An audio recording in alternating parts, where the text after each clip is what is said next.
intend to offend, we will offend.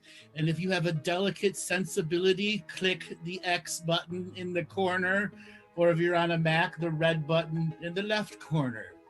Monty, welcome to the show of offending people. Well, it never happened, and I make shit up. So just for the last couple of weeks, everyone that has asked for a reading, apparently you're all from Scotland, from Purley in Scotland. You all live the same lives. It's very metaphysical, because we're all one. And I can't read the Akashic Records. I didn't even have a card.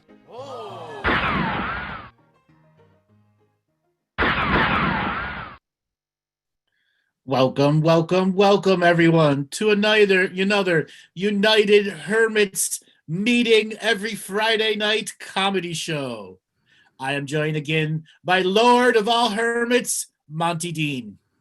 It's good to be seen and to see you, or however it is. Hello. I like it quickly, just right off the bat. Why do I have a 1 gallon hat on my head in that? It's so small.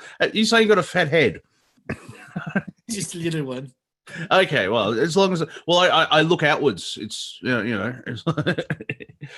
it's weird. So this is the first of 3 Comedy Friday shows in a row. So everyone, pull up your hermit comedy pants, post onto your social media for all those other assholes that come out here and listen to our show. Do not post if they are stick up their ass idiot a-holes that are only going to want to talk about politics and Trump, because we're here to take the piss out of all politics, whatever side. I am not biased one way or the other than it's all a shit show the other way around.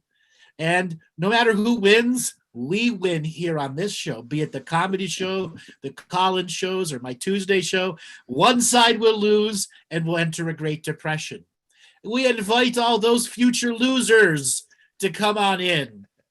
So, Monty, this week, being the first of 3 comedy shows in a row, we've got to tune ourselves up. What do you want to tune into today?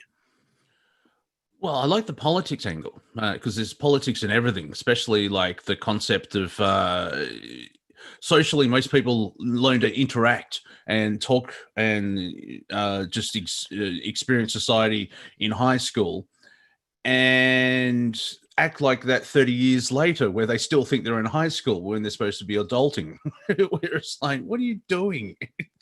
Which is very fascinating. So if you are listening right now on Facebook, YouTube, Twitter, Twitch, Periscope, or any other place other than the YouTube room and want to be about the conversation, because Monty and I observe the chat room quite frequently, interact with it, and we also take callers only through the Zoom room. Robert, our intrepid producer, is going to put up some information of how you can come and join the Zoom room. Yes, Santo and Monty 2020. 2 Australians for president. Well, remember, it's Bartzis and Dean for 2024. So yes, we're running for a Galactic Federation of Light. Yeah, and Scoff Chops will be the Secretary of State. Yes, and and my intrepid friend Mr. Meow Meow Meow will be Secretary of Defense. Yes. I get to see Meow Meow Meow walking through China. No, I'm not Meow. I'm Meow Meow Meow. Meow Meow Meow. Exactly. So we want to take a moment to welcome everyone that comes here every other Friday for our chat room. We see all of our wonderful people that are here. We ask you to post onto your social media engines to come and invite people to come over here. We want to increase our audience. We want to up the level of humor and comedy. So please, like and share. Now, Monty, I want to have a second here. I want to engage the audience. Now, for those that are in the chat room and have been listening for a while, many of you have had moments where you spit a drink out onto your computer. You couldn't believe what Monty or I said one moment or another. And what we're going to ask you guys is to put down some of the more memorable things inside the chat room and to see if that can trigger Monty or I's memory. Secretary of Shenanigans. Yes. Thank you, Sean. And if I could take a moment to welcome all the new people that have discovered Andrew in the last month or so. brace yourself, because I can see you seeing Andrew being profound, and it's unlocked something in your experience, and you're moving forward. It's like, I know, I'll just check out the comedy show. Oh dear God, because we throw you in the deep end straight away, where it's like, motherfuckers, yeah. So just just brace yourself. It's all part of. If you're here, it's part of the divine sort of plan, man. Exactly. So some Vita is saying the Karen jokes. Bathtub with Karen jokes, alien sex made me pee my pants. Yes, I do remember the alien sex show. Trying to describe how can you not? what those tentacles can do. Wow, 18. Wow. I have a lot of spare time. Of course, Gary and Barry, those great two workers down in the South Pole. Yeah, good old Gary and Barry. They've got a pretty shitty job there. Yeah, yeah. They're running the Trump and the Biden campaign at this point in time. Why is nothing working? Well, their paychecks come from the same person. Yeah. Well, yeah. Their supervisor, who's a Nordic called Hans. Yes, but their paychecks are signed by the Cabal Inc. Yeah. And head office is in Agatha, so you got to keep head office happy. Exactly, to keep the head office or the multi-head office. Which dimension is it? This one? I don't know. I don't know. My paychecks just manifest at third density. Now, what do they get paid in? Well, it could be loosh. It could be bit loosh. There's an idea. Bit loosh. They get paid in fake dollars, fiat, non-existent dollars, but they have bit loosh too. Exactly. Cryptocurrency. It's multidimensional. Yes, it's multi-dimensional fake currency. It's a fiat, and I don't mean the car. Imagine if actually, like, someone thought that fiat currency, what you three fiat cars is one Mercedes is one fiat bit currency. Yeah, yes. Wow, look at my car. See, even Jay Leno would be still rich because he's got 300 cars. That man's a genius. Sean, thank you. Currency that spends yourself. It spends you. Here in Agatha, currency spends you. Somebody like Galactic Golf with Predators for an extra challenge. Yes, that was a good one too. Yeah, I remember Hillary Clinton said, we should get a woman to Mars. And I thought, could it be you? Maybe. Let's send you first. Maybe. Are they chanting lock her up on Mars? No, they're saying serve her up with barbecue sauce. But isn't Halliburton there? And that's all Dick Cheney. Yes, with one of his 7 heart transplants. Yeah, I like that. He, like David Rockefeller, where the only man in history that even the Dalai Lama said, good, let the fucker die. He had 8 or 9 hearts, and everyone's soul's like, I'm not staying in this fucking body.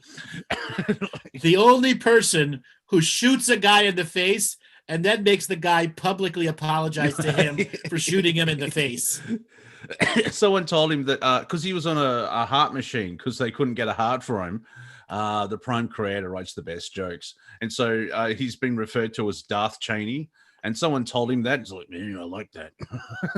He's more machine than man now. Exactly.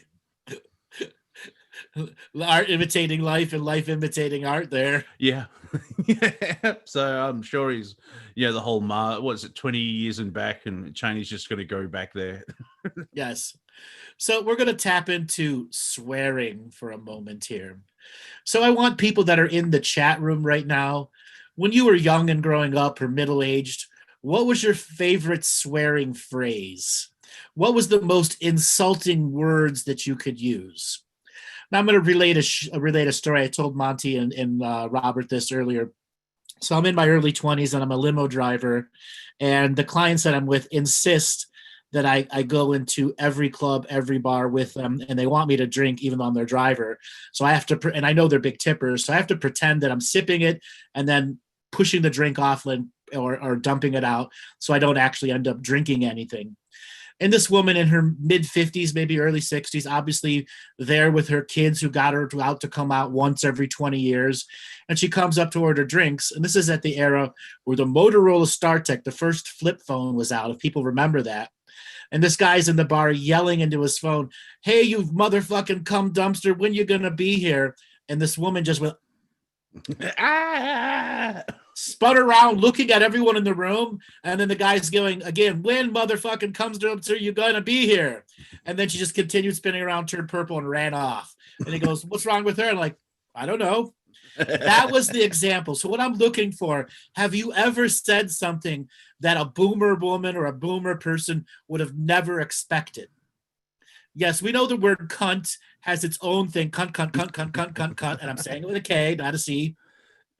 Yeah, so that's how we get around that, ladies and gentlemen. It's not the C word, it's the K word. It's the K word, exactly. It's enunciated with a K. Cunt. Which is for some Australians, swearing is punctuation. And so, you know, I am. You can call someone that you love deeply for most of your life a cunt. I love you, cunt. Exactly. Okay. It's a term of endearment. Yeah.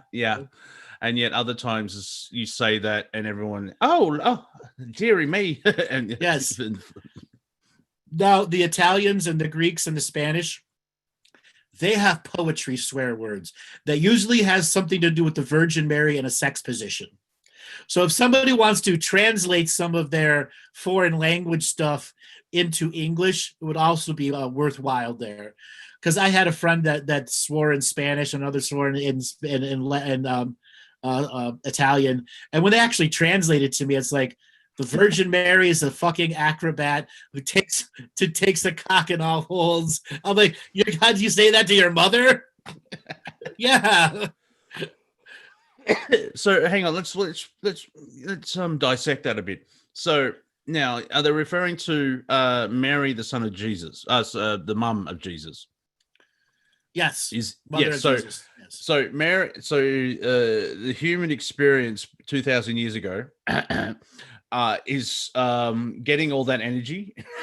Like, do you know what I mean? Like, it's like she's been insulted, or if the whole story is fabricated, the character still would be created because of the belief system, and that character's getting all the energy of being, being sorry, the mother, blah blah blah blah. Like, that's harsh, dude. Yes. And membrana cosmica. In Spanish, we used a lot of horrors to express good shit. Yes. So obviously, Jesus's mother was a whore that took it in many different positions, but it's said with that Spanish staccato, flowy words.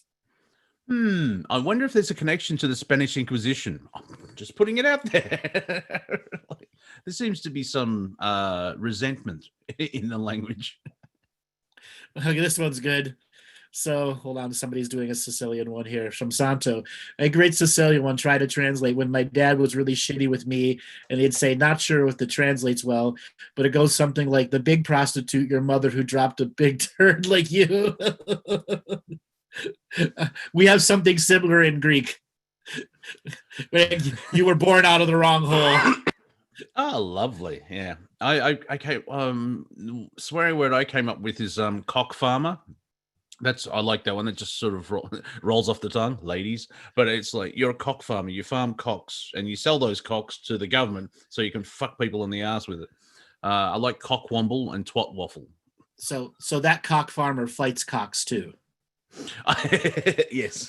Is a cockfighter. Yeah, yes. And like I've heard a comedian came up with, you're a cock ramp. Well, so the balls can roll up. Yeah. It's just like disabilities. Like, yeah, take the cock ramp. And had other, like, fuckwit is very Australian, which is half-wit but even higher. Mm-hmm. Speaking of fuckwit, from my file of Are You a Fuckwit? It's a very big file. Yesterday in Melbourne, it was a public holiday for the AFL Grand Final, which is being held in Brisbane. Also, we're in stage 4 lockdown, so we've had a public holiday for most of the year. Yeah, that's what humanity's like at the moment. That's why we have this show, because, like, really? Oh, for fuck's sake. So everyone, as I said, you got to really reach in there and think about it.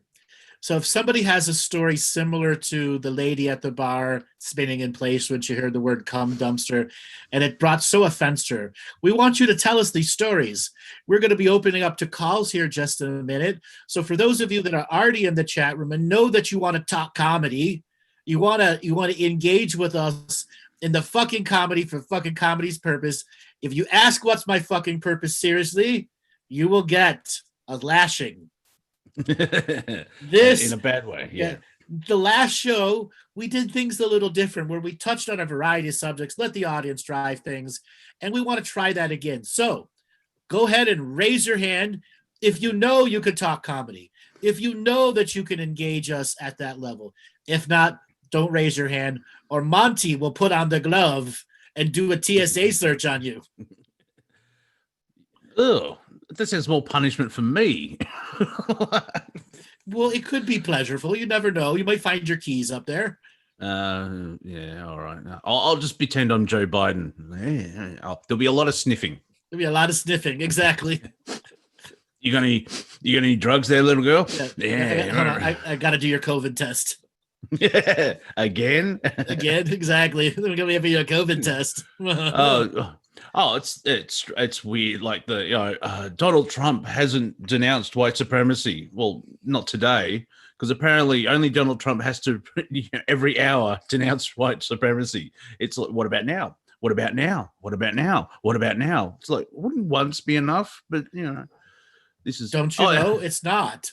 It's not until he says, I, Donald J. Trump, of this date and time, do now publicly disavow white supremacist actions in every dimension, time stream, galaxy, and universe. I do not support QAnon, blah, blah, blah. Until he fully says all that, they're going to keep going at him. Yeah, even though he said it repeatedly. But he has to say it the right way. Right. Sean Harriman, daily hygiene, brush your teeth, and renounce white supremacy. Awesome. New with Nazi away. With extra fluoride or no fluoride. Yes. I like that one. Only 2 people have raised their hand? What is this? We've got some chicken shits here today. There's that customer service again. They just want to be entertained. It's all right. Oh, 3 people. I have insulted people to raise their hand. Well, while people find their testicles / ovaries, I'll quickly just touch on the debate yesterday where no fly, very disappointed. Obviously, someone's taken the fly out. Oh, I wish I was so wanting to vote for Fly 2020. The same people that believe that Biden won the debate also believe that small canine animals carry children across the southern border of the United States. Like, that is so funny. Coyotes? Did he actually mean like coyotes? And I actually shared on Twitter as well as Facebook.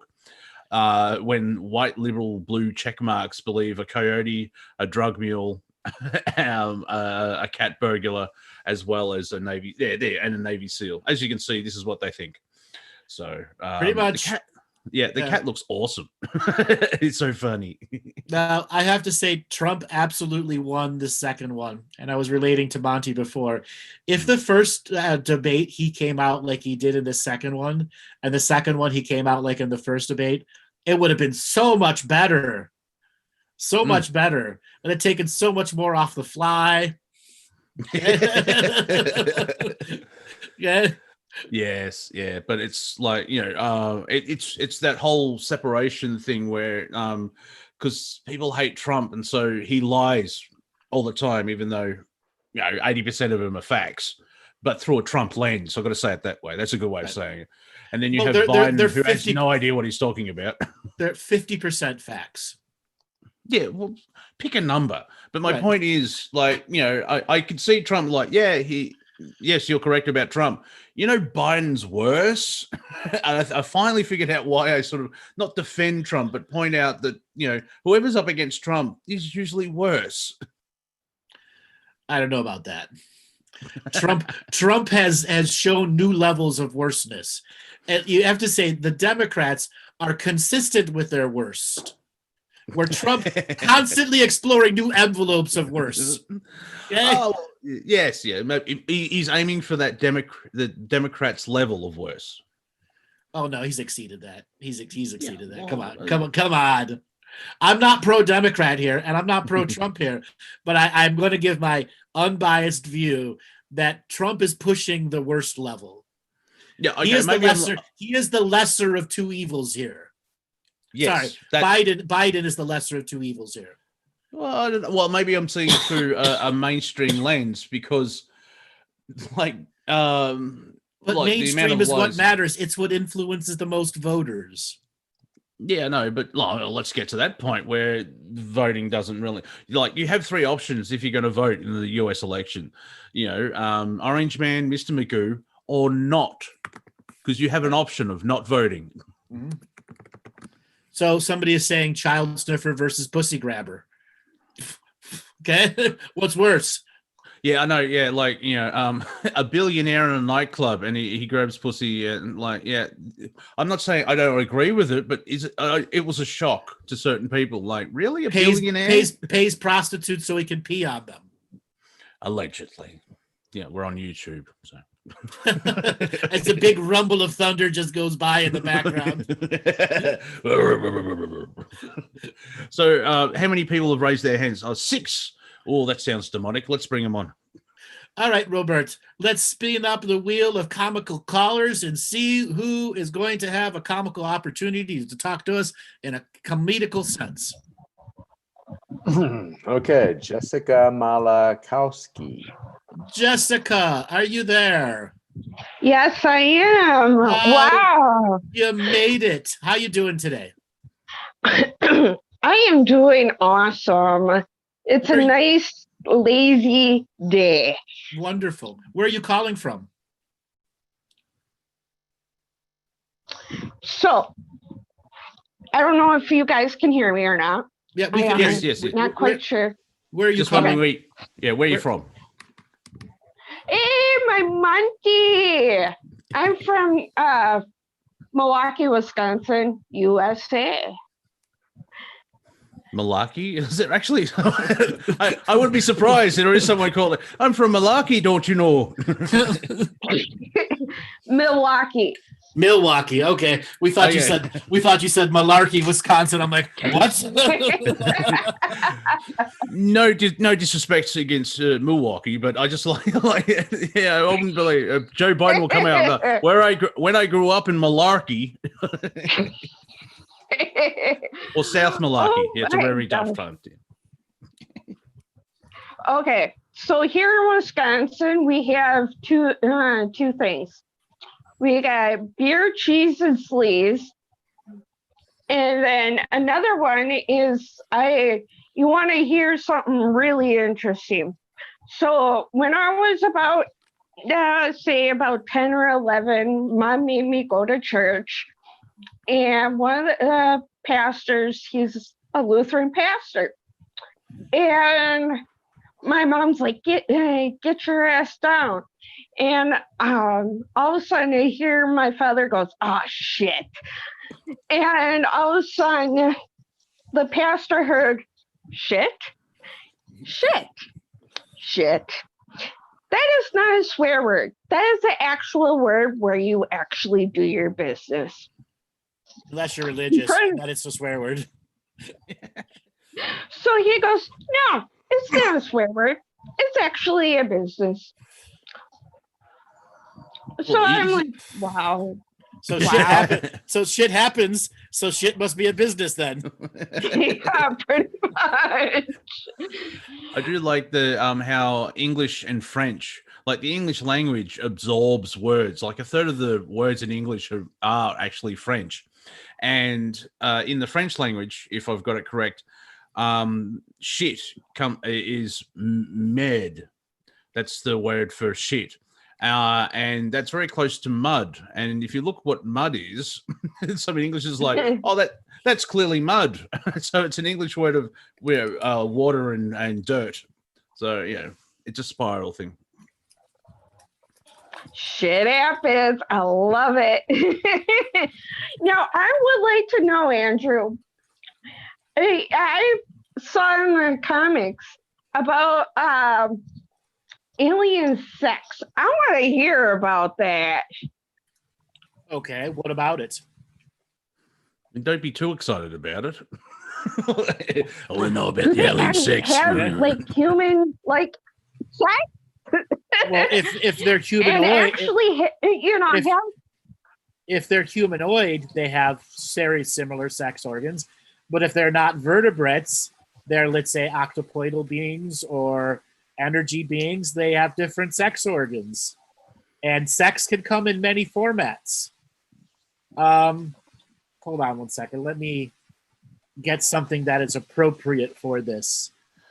So pansexual is basically, you know, if you're going to have a sex life galactically, you got to go pansexual, which basically means you have sex with anything. There are certain types of beings that are shapeshifters, meaning they can take on any shape or form. But whenever they're going to mate or have their version of sex, they take on their original form. And oftentimes they're polymorphic blobs, like a blob of like hardened jelly that can move around, kind of like an amoeba thing. And they don't make one sex organ, they make dozens. And then they intertwine with the other thing, and then they make like a bunch of snakes intertwining. And that's their version of polyamory sex. Blob sex in a tub of jello, yes. And then there are other practices. Let's say something more humanoidal, like the Pleiadians. So they're very human-esque. But their sexual journeys are quite different in their arousal states. So a Pleiadian's ears and their bridge of their nose are really super sensitive, and they become highly sensual. So touching the bridge of the nose and the ears in such a way where you can activate the sensual setters can give them like a rock-on, hard-on that can last for like weeks. Okay. Are you saying that Palladians are fuckheads? No, I'm not trying to say that. It just came out that way. It was a form of a question. Any Palladians? I'm just asking a question. So, and it's a really common thing in the Palladian society that you walk around with a big stiffy in your pants. Okay, but it's acceptable. It's acceptable there. Okay. Yeah. So all you perverts watching, hey, there's life. There's life beyond the atmosphere. Now, go ahead. What about orgasms? Do they have like different types of orgasms? Do they touch the face of God? Yeah. The answer is yes. And it's really hard to describe the difference between a normal human female orgasm or a male orgasm and what the off-worlders experience in their orgasm. Let me find the right English for this. It's tension and release. So obviously, let's say you have a man that's reaching that point and it's going, and the energy is like, "Whoa, Jesus, here I come." They don't chant out loud. It's an inner psychic resonance that enters the person they're with, and it's like dumping this whole psychic, holy fucking shit energy into them, and then the person gives that back. It's this massive psychic resonance transference. Yeah. I'm giggling on the inside that, you know, multi-dimensional beings having sex half across the galaxy still scream Jesus when they're coming.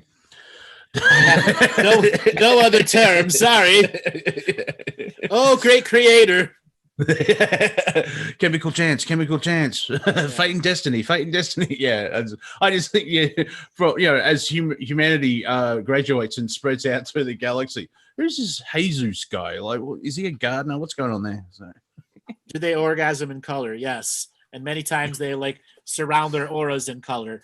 It's very common for them to manipulate reality when they go to that orgasmic state, and they change their aura colors and they become highly visible. And for months afterward, like a Pleiadian has had a super orgasm, has this sparkly energy field, and everybody's like, "Oh, look at you." Yeah, I think Jessica's accidentally muted herself as well. So can you unmute her? Can you unmute her, Robert? I think she might. Let's see. There you go. Aha. Yes, the rainbow glow. The rainbow glow, Lana. Exactly. Take me to the eighth ray. Take me to the eighth ray. Sorry, go ahead. Is there actually sex toys on those planets too?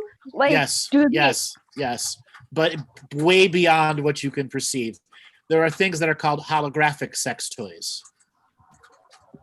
Why do I just got Green Lantern stuck in my head?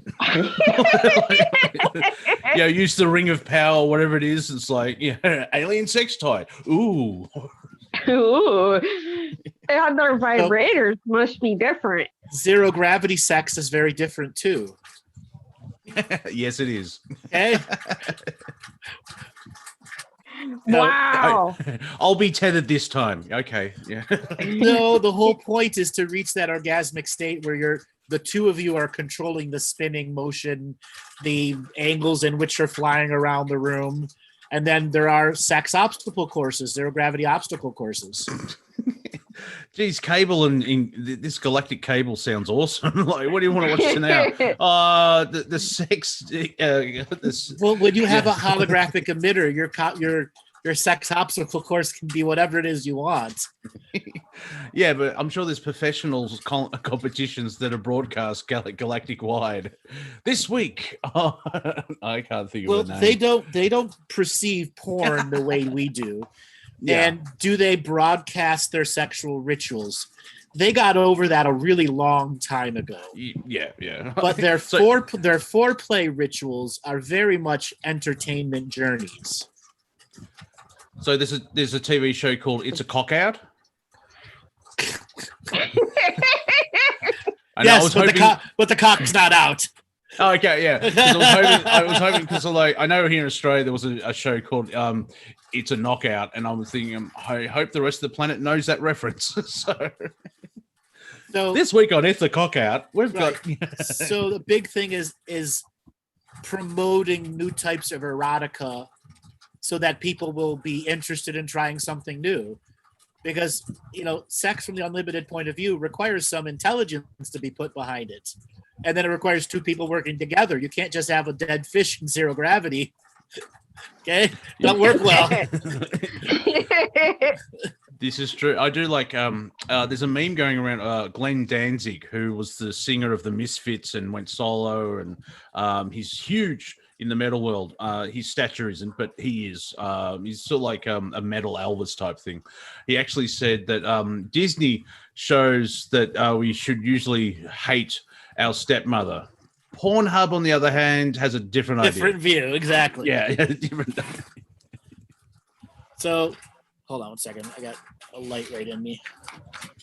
So, you're glowing, Andrew. Yes, the journey for advertising their version of erotica, that's technically not porn. It's more of like inspiring motivational things to try when you're 5,000 years old or 10,000 years old. This sounds like a teenager defending his point of watching porn. No, it's not porn. No. It's inspirational documentary to move forward. Art. Yeah, it's art. It's clearly art. It's art. I watch it. I watch it for the plot. If that's true. See, there's an idea. We can actually get famous pornos and cut out all the sex scenes. It's just bad acting.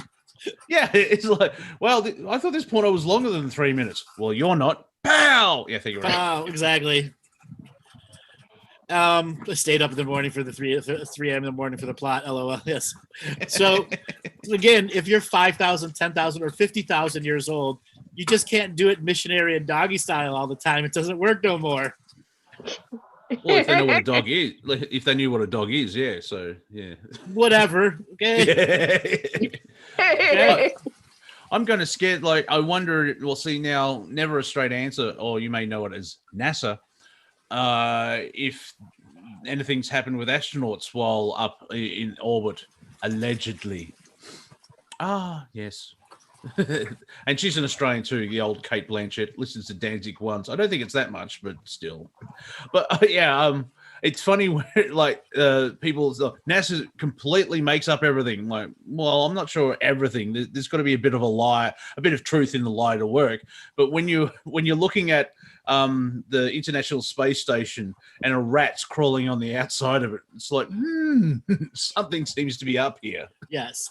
So now then there's multidimensional sex, where you've reached a point in your spiritual evolution where you're, let's say, 20,000 years old, whatever species that you're in, and you try to make multiple simultaneous versions of yourself and your partner have sex at the same time. So it's about taking that greater aspect that there's many simultaneous selves existing and engaging them all so they reach a sexual stimulation and orgasm at the same time throughout many time streams. Chronography. Yes, somebody put it down there. Choreography of sex. Yes. So does their orgasms last like human beings, or is it longer? A lot longer. They can last for months or years. And then you can stack orgasms, which can make them last decade. They can last decades. Orgasm stacking. Wow. Yeah. All right, Jessica. Thanks a lot for calling in. We're going to move on to the next caller. How many hands are raised now? Just 2. Fuckers. All right, Robert, let's spin up the wheel of callers and a 50-50 chance who comes on next. Like, ooh, who will it be? This is going to be a hard one. Let's start with ladies first, if they stay still. Megan. Megan, are you there? Looks like she's still muted. There we go. Megan, are you there? I'm here. How you doing? Where are you calling from? Well, we call it Utardia. Utardia. Nice. Utardia. The land of Mormons is special here. Welcome, Utardian.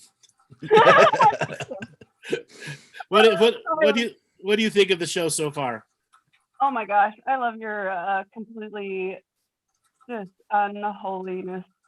Beautiful. If you can't laugh at it, you can't deal with it, right? Exactly. So Utardian, what comical things do you want to talk to us about? Oh my goodness. Well, so I have a love of the word retard, and it's apparently not okay. But anymore. Anymore. My sister was born injured back in the swine flu of 1977. And she's a little special. Mentally, her official diagnosis is profoundly mentally retarded. Mm-hmm. Official paperwork. But she's quite a character. So we're at a family reunion, and big Mormon family. My dad's the oldest of 11. There's probably 20 some odd grandkids running around. They're trying to take a family picture, and this makes sense with a bunch of grandkids who are 8 and under. And they're trying to get the one kid over there to behave, and my uncle goes, "Who's the retard?" And my sister raises her hand loud and proud. I have a deep and abiding love with this word. My sister is like the smartest handicapped you'll ever meet, and a mentally, 18-month-old kid. Right. I saw a T-shirt of a young child, I think with Down syndrome. They're smiling, massive smile, and on their T-shirt is like, "Am I rocking this extra chromosome or what?" Exactly. So, when I grew up, when I was 17, 18, 19, it was very common to look at your friends and go, "Retard," when they couldn't do something right. And in today's society, if I did that, that would be full-on cancer culture. Oh my gosh, you'd be done. Like, Riri, like tapping there. Riri, what's wrong with you? Yeah, we do that all the time. Yeah, no, my sister just moved in with me. It's been a riot. So my daughter loves this chili bean soup I make. I made bean soup for Lisa's in the bathroom, and I'm trying to cut her nails, and she farts. And I'm like, "Hey, you're supposed to say excuse me." And she kind of giggles. Yeah, I've heard stories where people that react to like, oh, they've got a disability, and they know, and so they put on an act, and then there's other people just go up and say, hey, how are you? And some of them put on an act so they can hide in society and do all that shit. But once or twice, people can go, they feel the energy, and it's like, you're very intelligent. Shut up! I'm working something here. It's also, it's not their experience is just through. It's like having a different operating system, as I've heard it described, where it's like, oh, that's your experience. No idea why you chose that, but that's your experience. Right? Very interesting. You know, she loves to stare at her shoestring and look at the light. Very curious about what that is about. But, you know, she's very sweet and happy, and everybody tells me she doesn't have the behaviors of most. And, like, she just kept laughing every time I call her out on it. What are you doing? She finally was like, chili beans. I'm like, oh. So I'm sure there's frustration whereas it's an element of interacting or using communication, not with you, probably with other things, but doesn't seem like there's any anger or like some people I don't know. I'm making shit up, by the way, so it's all my perspective. I could be completely wrong. Frustrated. Like, I dealt with a brain injury, so I have a different perspective after coming out of it, of understanding what's going on and not being able to get it out. Yeah, and I know people that have different perspective. They're autistic or whatever, and there's a lot of anger and frustration, and then I think they're trying to channel it, but then there's others who have gone into this incarnation with their eyes completely like, oh, I'm in this mode, and it sounds like your sister is just extremely happy and, like, and giggling all the way through. Probably remembers it's like this is just one. This is just one avatar. It's not for eternity. Yeah, that's the one upside of the spiritual indoctrination. You know, was seeing her as an angel who came here to teach us love. Cool. And that's the way she's always been treated, and that's how she acts back to us. Does that make sense? Wonderful. Well, yeah, especially if she's giggling at everything. Let me insert, because we've got a lot of people mentioning farts in the chat room here. I want everyone to ask you: have you ever farted in the elevator with people in it? Not me personally, but we did talk about waves of peristalsis at the dinner table. Peristalsis at the dinner table, unique conversation. But I'm going to ask now. We got people saying yes. I may have related this story before, but there was a situation I needed to go to an office building. It was like one of those 60-floor office buildings.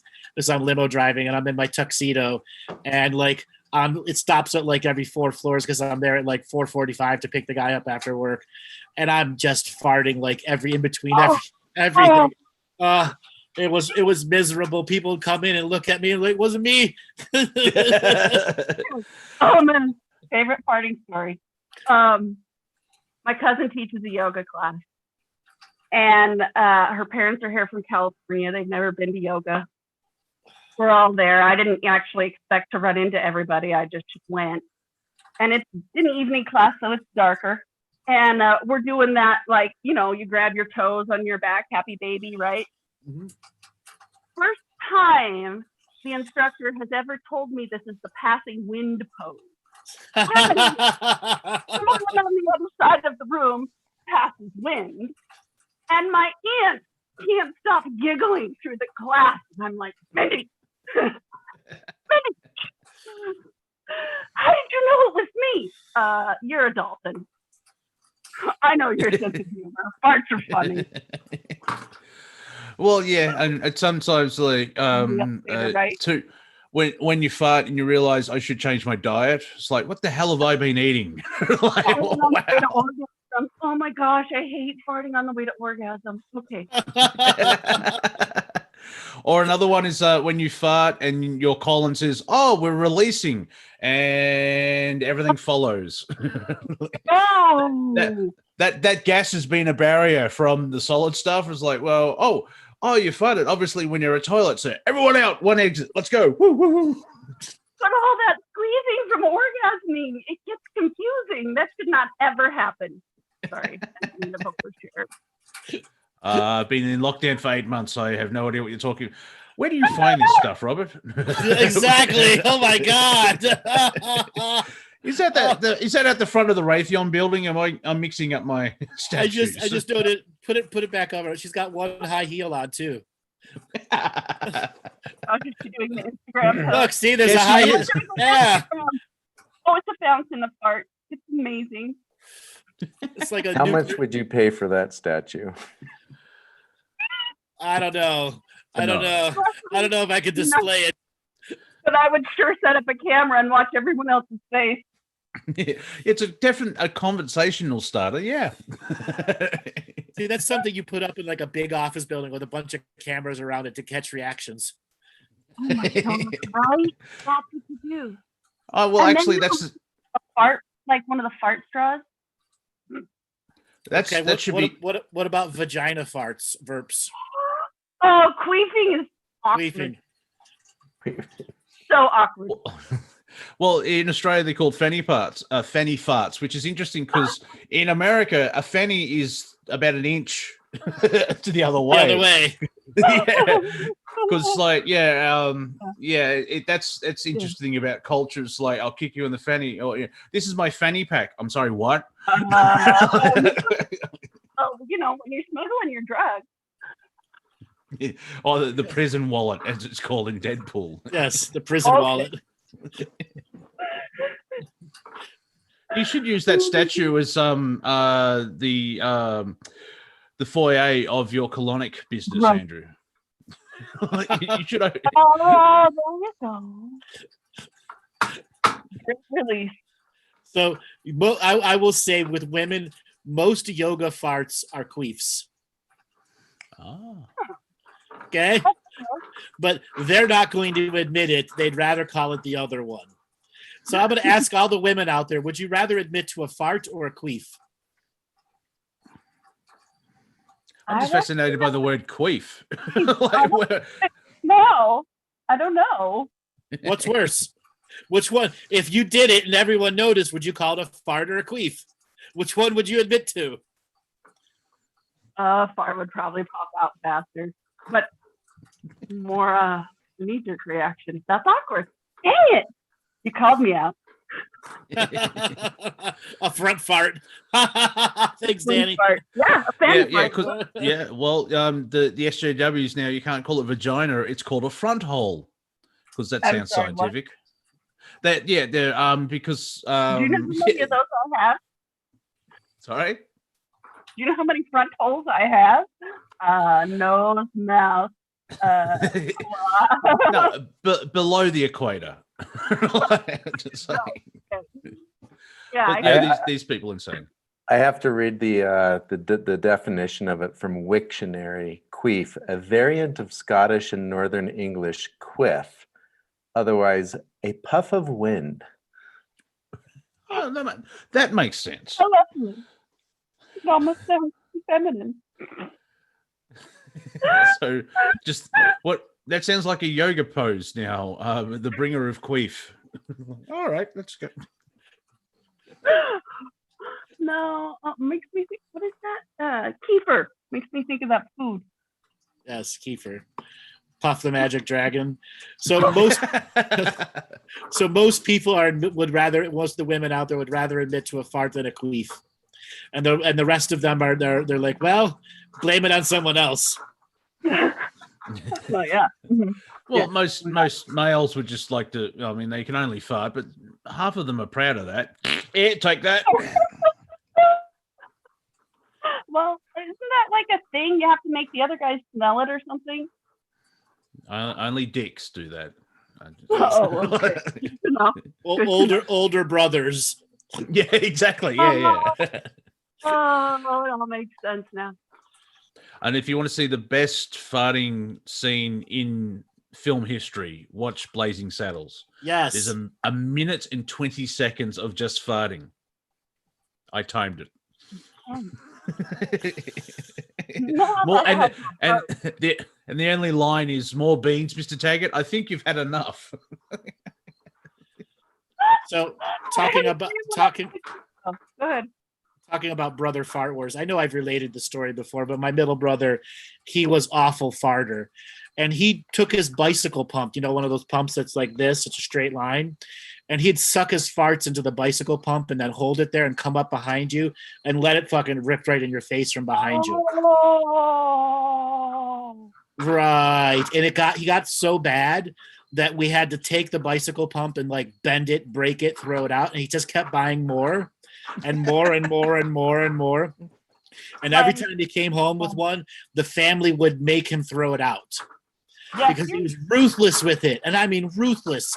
Because when we'd see Mike drinking milk, motherfucker, he's gonna pull that bicycle pump out.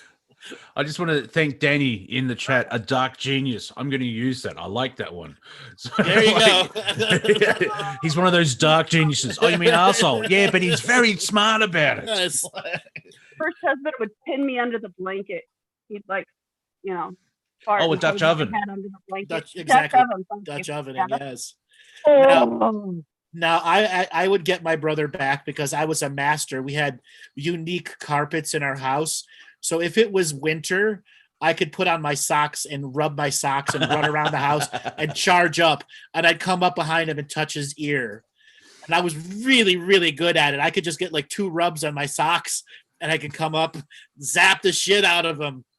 Yeah, the power of static electricity, and yet they've been talking about fracking. I'm just saying there's an option instead of fracking. Okay. And then there was one time he tried to set one of his own farts on fire and burned his whole asshole area. And, yes. And he was 17 at the time. And that ended a lot of his fart repertoire. So he went out with a bang? Yes. That's funny. And one of the worst things I know in creation is the smell of burnt hair. Mind you, it's funny if it's burnt hair down there because, I'm going to light my own farts. Good luck. You have a forest fire now. Good luck. Exactly. You have a full-on forest fire. And that smell won't leave you. Burnt hair is really bad. Yes. Isn't that like the trend, hair cutting by fire?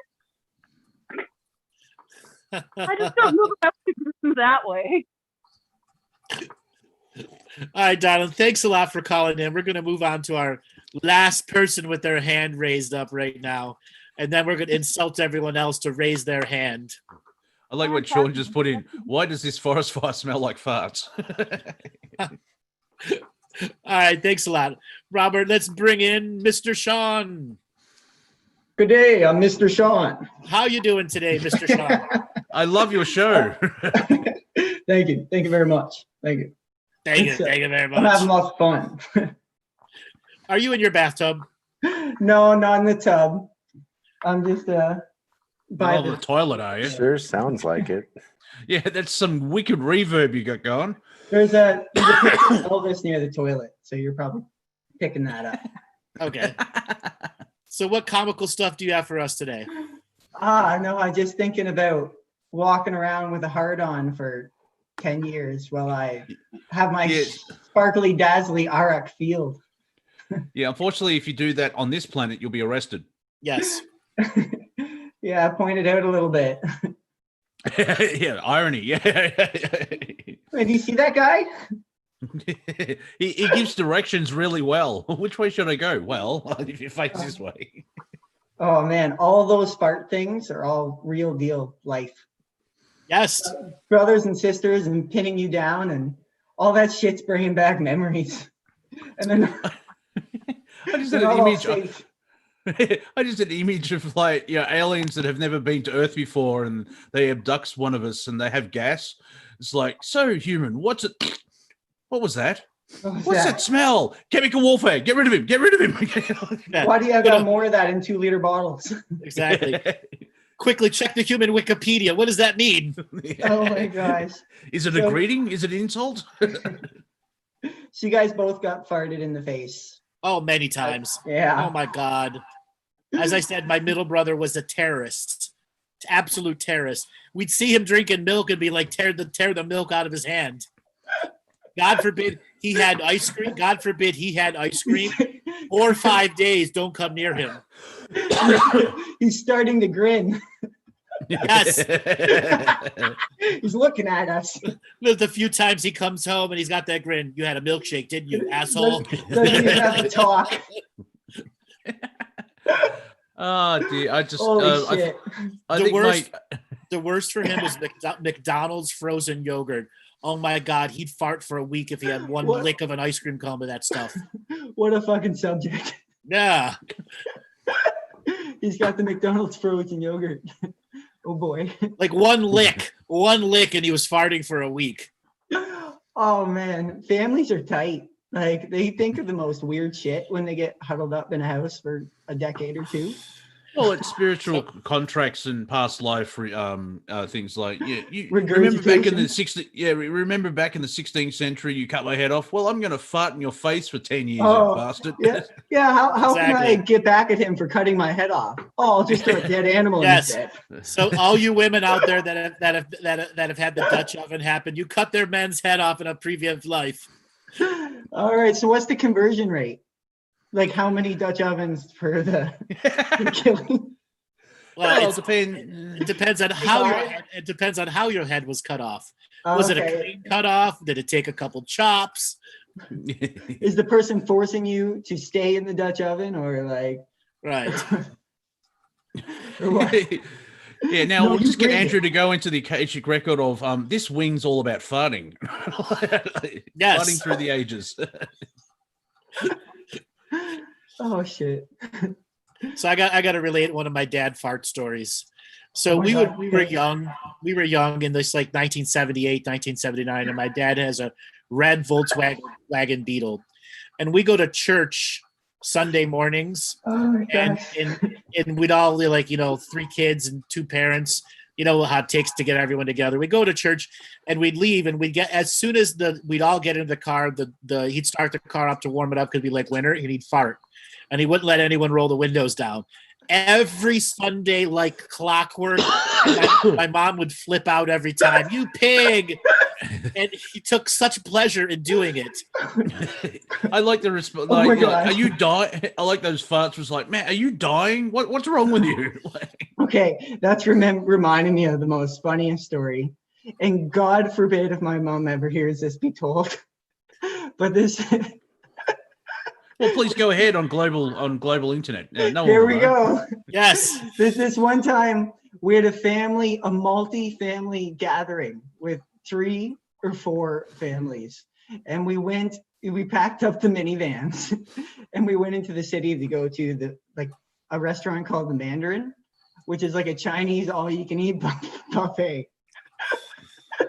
So I'm riding back, and we're having a great time. Well, we're riding back, and there's about 8 of us packed into this minivan from at least 3 different families, because it seems like we separated off into different factions of our families to go home in different vehicles with whoever we wanted to, for whatever reason.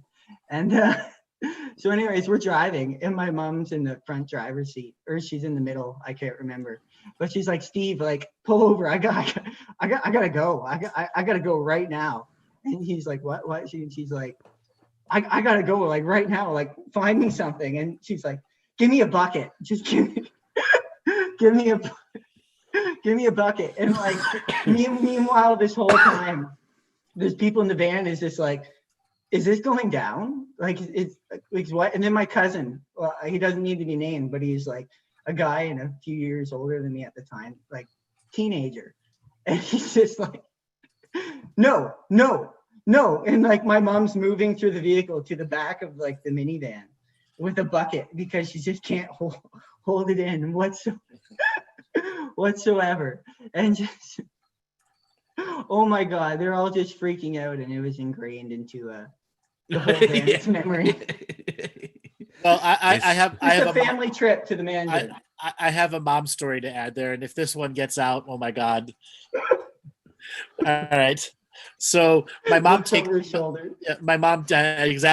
My mom takes us camping, and we go on every couple months. We were kids, I don't know, 9-10 years old, and it's about 9:30 at night, and the toilets are like, I don't know, like a quarter mile walk away, half mile walk away.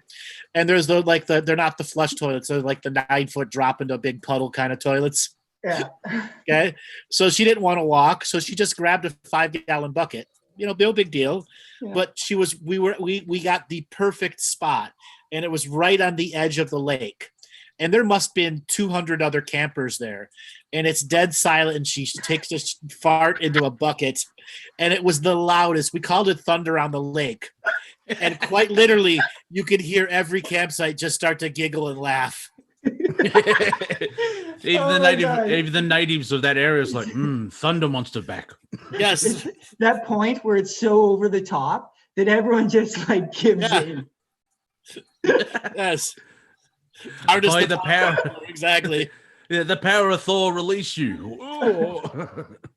I've actually had a moment, I think it was just my stepmom in the room, and it's one of those surprise farts where it's like, oh, you're just sitting there, and it wasn't acknowledged. We all just moved on with our lives. It's like, if we don't acknowledge it, it didn't happen.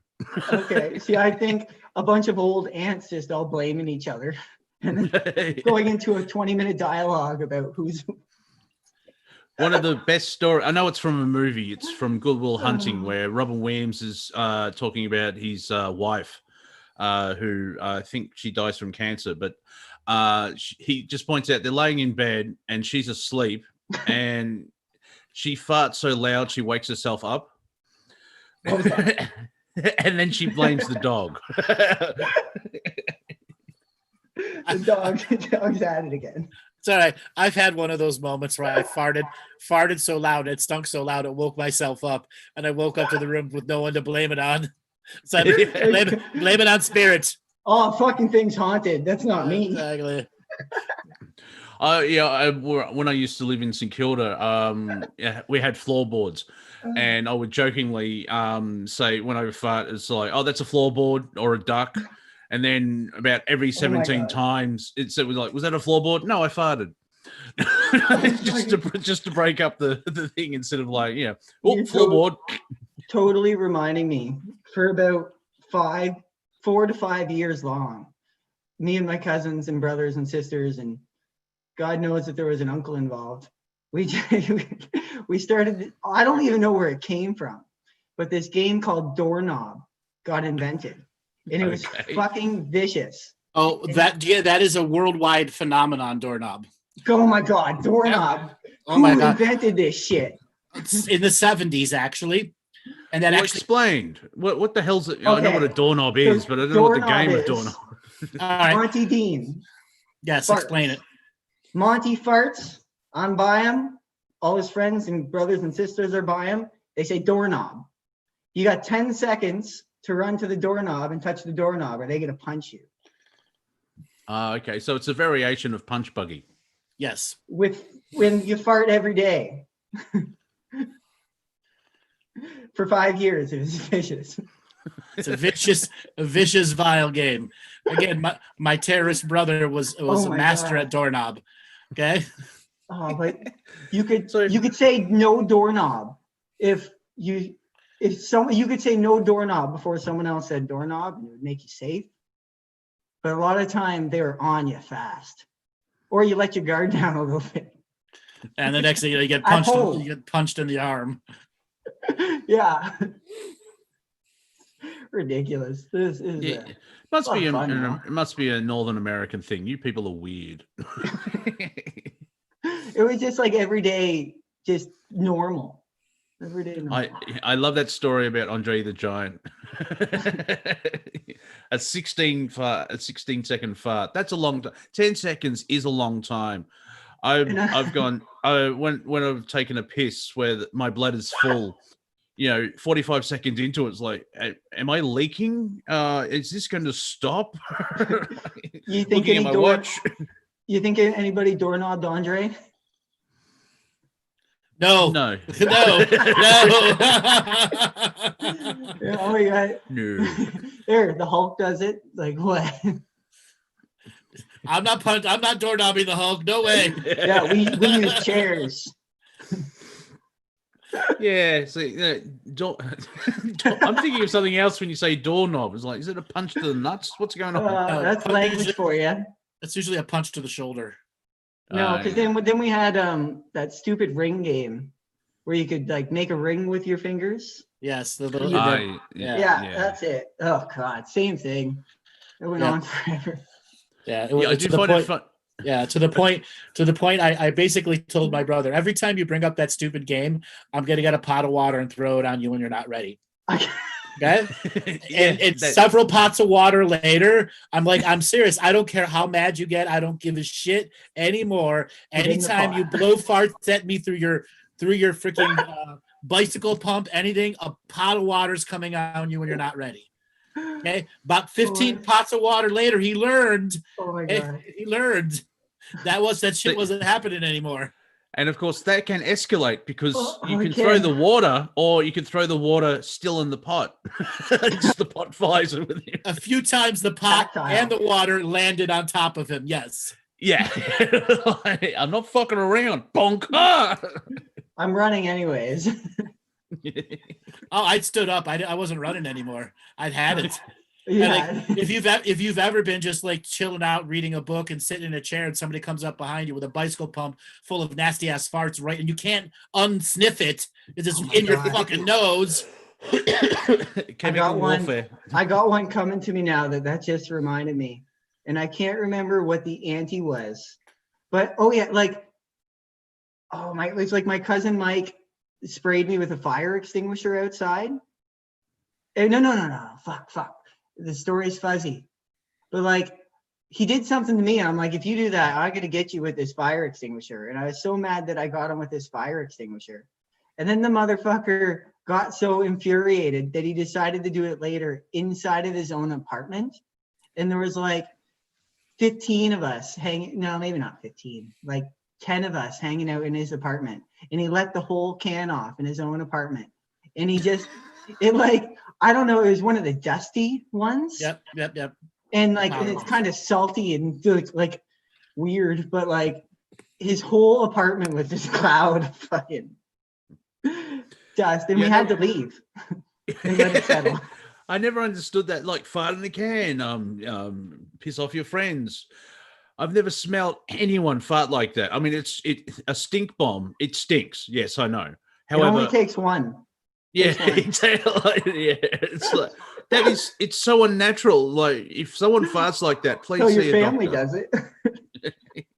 it. Like everything. All right, Sean. Thanks a lot for calling in. We're gonna move on to our next caller. We had one more person. No one else has raised their hand. Guys. What the fuck? Oh, come on, talk about your family secrets and. Okay, thanks a lot. So may the fart be with you. May the farts be with you. Yes. So we have a bunch of chicken shits. We had people who raised their hands before and they lowered their hands. What is this? We're not interrogating you. You don't have to tell all the family secrets. It's free will. You can express. You have a choice of sharing what you want. There we go, Leanne. Robert, let's bring her on. Lane, you there? Yeah, I'm here, but can you hear me? Yes. Where are you calling? Where are you calling from? Mexico. Mexico. Welcome to the show. What do you think of our show so far? Oh, it's so much fun. It's a lot of fun. Thank you. You're keeping me laughing. So I was going to share something, and then I thought, you know what? This is not going to get me Parent of the Year award. And then I lowered my hand, and then I thought, you know what? I'm going to share this anyway. Well, you're in Mexico, and the Mexican food seems to lend itself to fart stories. So, I keep seeing American TV shows where we had Taco Bell. I need to go to the toilet. Like, okay. Well, I'm not going to tell you a Mexico story, but if you want, I could probably pull some up. I'm going to tell you a travel story. But it's a little bit of everything story. So are you guys ready? Yes. Yeah. Okay. So traveling from South America and heading to Asia, I stopped in LA, which is where I'm originally from. And I stayed with some friends, and we had a 48-hour layover. And my son was, I think he was 19 at the time, so he's not a child. so we were, I'll just sort of kind of gloss over the thing that we did. We were at a nightclub. It was Halloween, and we were performing just on the fly. And we were in the back in this, the dressing room, and it was filled with like a big canister of beer. And I don't drink beer. And because my son wasn't 21, he sort of stayed in the dressing room and drank all these cans of beer. It was like, okay, free beer, I'm drinking that. And the next morning we had to get up and catch an early morning flight. So we're staying with our friend. We leave the nightclub. We go back to our friend's house. My son had drank quite a bit of beer. So we get settled. We have our Uber set for the next morning. And in the middle of the night, I hear my son wake up, and he leaves the living room where we are and sort of stumbles into the office and then into the kitchen, and then comes back and walks through the drapes. And now is sort of walking through the house. The drapes are caught on his head, and he's like he looks like a ghost at this point. So he's like trying to get into the living room, and I'm like, son, what are you doing? What are you doing? And he's like, whoa, oh, yeah. And he gets back into bed. So we have like 2 more hours of sleep. We go to sleep. The alarm goes off at 5 a.m. And the reason why I'm telling you this backstory is you've got to know the backstory. So 5 a.m., the alarm goes off. My girlfriend comes out of her bedroom, and she's, waiting for us, getting us coffee. And my son is still on the couch. Now he's got the drapes over him, the curtains that were the room divider between the 2 rooms. And he gets that off of him. And I'm like, honey, get up. We've got to catch our Uber. Get up. And he gets up, and he doesn't have any clothes on except for a pair of underwear. And this pair of underwear is my girlfriend's underwear, whose house we were staying with. And apparently he was so drunk, he went into the kitchen, through her office, went through the dirty clothes, found a pair of underwear, dirty underwear, put it on, came back, and went to bed. And that was, so he gets up out of bed, he stands up, he looks at himself, we look at him, we start busting up, not knowing what happened. So I'm not going to get Parent of the Year award for this, but it was probably one of the funniest drunk stories that I've ever experienced. So I just wanted to share that. Yeah, I'm not going to repeat any of my drunk stories. There's a court order. There's a court order, exactly. That is an incredibly funny drunk story. Thank you. So let me ask you a question. How long have you been listening for? About 4 months. So what about the comedy shows keeps you coming back? You guys. Well, thank you. Thank you. Clearly. Yeah, but why?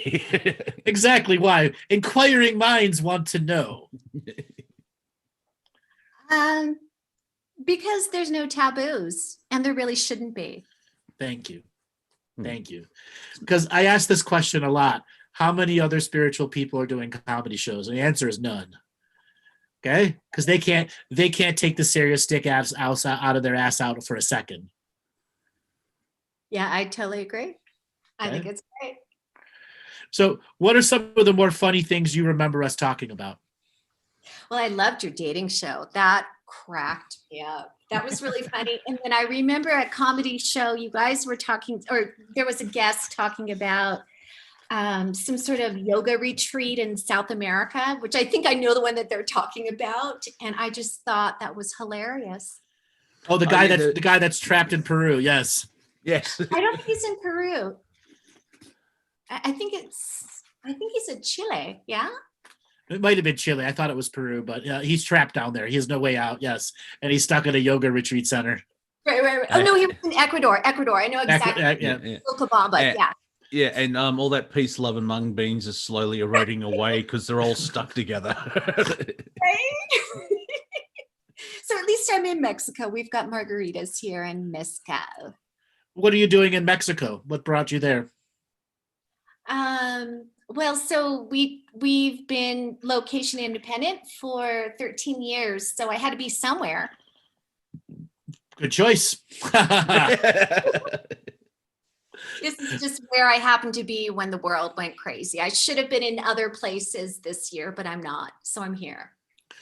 Well, thank you for sharing your story. We've got another person that has raised their hand, and I look forward to having more and more comedy shows and making everyone laugh to the point they pee their pants. All right, Robert, we've got Datina is the only brave female spiritual warrioress that's going to come on our live show here, because all the men are chicken shits. Datina, you're on. Hi, guys. How you doing? Where are you calling? I'm doing good. Great. Where are you calling from? I'm in Mesa, Arizona. Yeah, I know. We've talked quite a few times. So, yes. Are we making you laugh today? Yes. Good. That's kind of the point. Hi, Monty. Hello. Oh, So and a quick shout out Oh. to Alan. That's Mr. Chicken Shit to you. Yes, Your Highness. So what do you want to talk about today? Okay, so when I was little, my mom was a tutor and she worked at the college. Well, when people would come up to me and ask me what my mom did, I would say she was a farterer because I didn't know the difference and I was so little and I never put it together. It had to have been a couple of months, and someone that my mom worked with at the college was saying something like, I don't know, I was so little, but, oh, and your mom, she's a tutor. And I said, no, she's a farterer. But I would specifically share with everyone. Anyway, when my mom first found that out, she was mortified that I had been sharing she was a farter. Yeah, I'm just like it sounds like a bad accent. No. Father. You're supposed to say father, not farter. But I would even say farter-er, like add the extra at the end. She's a farterer. She's not a tutor. But yeah, that mortified my mom. Strangely enough, yeah. So what are some of the more comical memories you have from listening to our comedy shows? I have to agree with the lady before. I loved the dating show. All of the twists within the cynical nature around light workers, I do like that. Or new age or politics. It's at first I was like, what is he doing? What is going on? And then I caught on pretty quick that this is definitely needed element to our lives. Were you a bit mortified at first? Oh my God, the spiritual teacher going against us. No, actually I was in your court. I had my hands up saying, yeah, hell yeah, let's do this. One day I'll share some of the emails after I did. I don't remember what it was. I think it might have been after the alien sex show. Some super spiritual woman who had tuned in for the first time, only listened to me once on Lauren Eisenhower, and thought it was going to be like a standard Thursday call-in reading show. Mm-hmm. And she sent Michelle like a 25-page fucking offensive email. I don't remember it. I'll have to pull that up. Oh my God. She just took so much offense to whatever we were talking about. But she had no, even though I started the show, like, if you got a stick in your ass, pull it out. Yeah. We kind of need that warning, as I sort of mentioned at the start of the show as well, for new listeners. This is different, so we may push your boundaries just a little, going like, no sacred cows. Wham! Yes.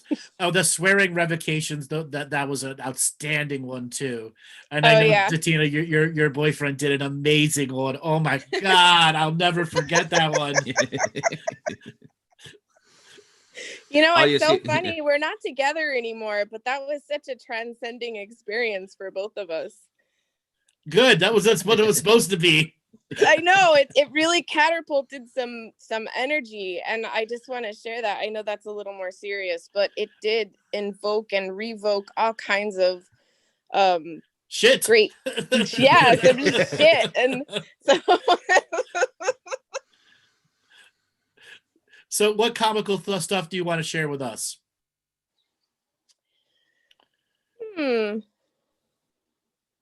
Or you could ask the Galactic some fucked up questions. They're there waiting. Do they have Are they sitting there with popcorn? Well, it's not corn. Yeah, I know. Yeah, it's not GMO corn, is it? No, it's something else that pops. Intend to offend. I guess if I were to say something, what does offend the Galactic on a broad area? Shoes. Anything that's really taking source and destroying it. But I know you're trying to look like what is going to offend their delicate sensibilities. Now there's a wide variety of stuff. So if you're to look at the Arcturians, they're a highly advanced species, but they've got their nose in the clouds in a few subject matters. Like, they're not very fond of the genre of country rap. Is anyone really big in country rap? No, rap is music. You can't. I enjoy rap music. It's the gangster rap. Some of it's funny, but it's not my way of life, and some of it has its own way of just getting shit out of you that without exploring the shadow. I saw someone share a meme about how you get a rap record, and the first song is about how the police are evil and persecuted, and people need to rise up. And then the second one is how they're selling drugs and running hoes. Right. Like, bitches. It's about bitches, blunts, 40s, and hoes. Yeah, exactly. So pick a lane. Right. So the Arcturians, they're a highly, highly musical species, but they are actually quite offended by country rap. The nature of the songs, the beats that it creates, even though I'm quite fond of country rap. I've listened to it. I find it funny in some ways and truly revealing that these two genres, so they find it offensive, but not like, tell them to fuck off with a dick up their ass. It's just something that truly doesn't appease to them. Yeah. And then if you go to something like some of the more offer species like the Syrians, they take offense to what we take offense to. Like, they're offended that we're offended. Yeah, about dumb stuff too. Like, how could you be offended about ice cream? Just offended. They have some weird, delicate sense of sensibilities there. And then there are other ones that I don't know how to describe it. They're highly evolved species. It doesn't even matter who they are, and what they take offense to is that we haven't grown up fast enough. Yeah. Well, like, motherfuckers, did you have domination and control in your awakening? No. Yeah, you live on Earth for tens of millions of years and see how you go. Come take this body, bitch, and see if you can last 1 hour in it. And see, this is when you can become a spiritual Karen. No. Motherfucker, you were offered to come here and you said no because you're a bitch. Exactly. I want to speak to your manager. Punk ass motherfucker. I just said that eventually, once you have driverless cars and trucks, there's going to be a country song about a guy's driverless truck leaving him. Yes. Okay. And what happens when you play a country song backwards? You get your house back, you get your wife back, you get your dog back, you get your truck back. Yep. Yeah. Now, what happens in a country rap song? You get your bling back, you get your gack back, you get you get out of jail free. You're pardoned for evidence that was discovered 3 years later. That's awesome. I was in West Virginia when I think it was like 2006, 2000. No, those are earlier. I was still doing DJing. So it must have been early 2004. And I was limo driving and taking people to casinos. And it's odd enough when you like take people on where they rent you for like a week and you just go casino hopping. Quite literally. That's what they do. And I was driving a limo bus at that time. And they're inside, they're gambling their ass off, and I'm just tuning, and I tune into this West Virginia, Wheeling, West Virginia country rap station. I'm like, what? Country rap?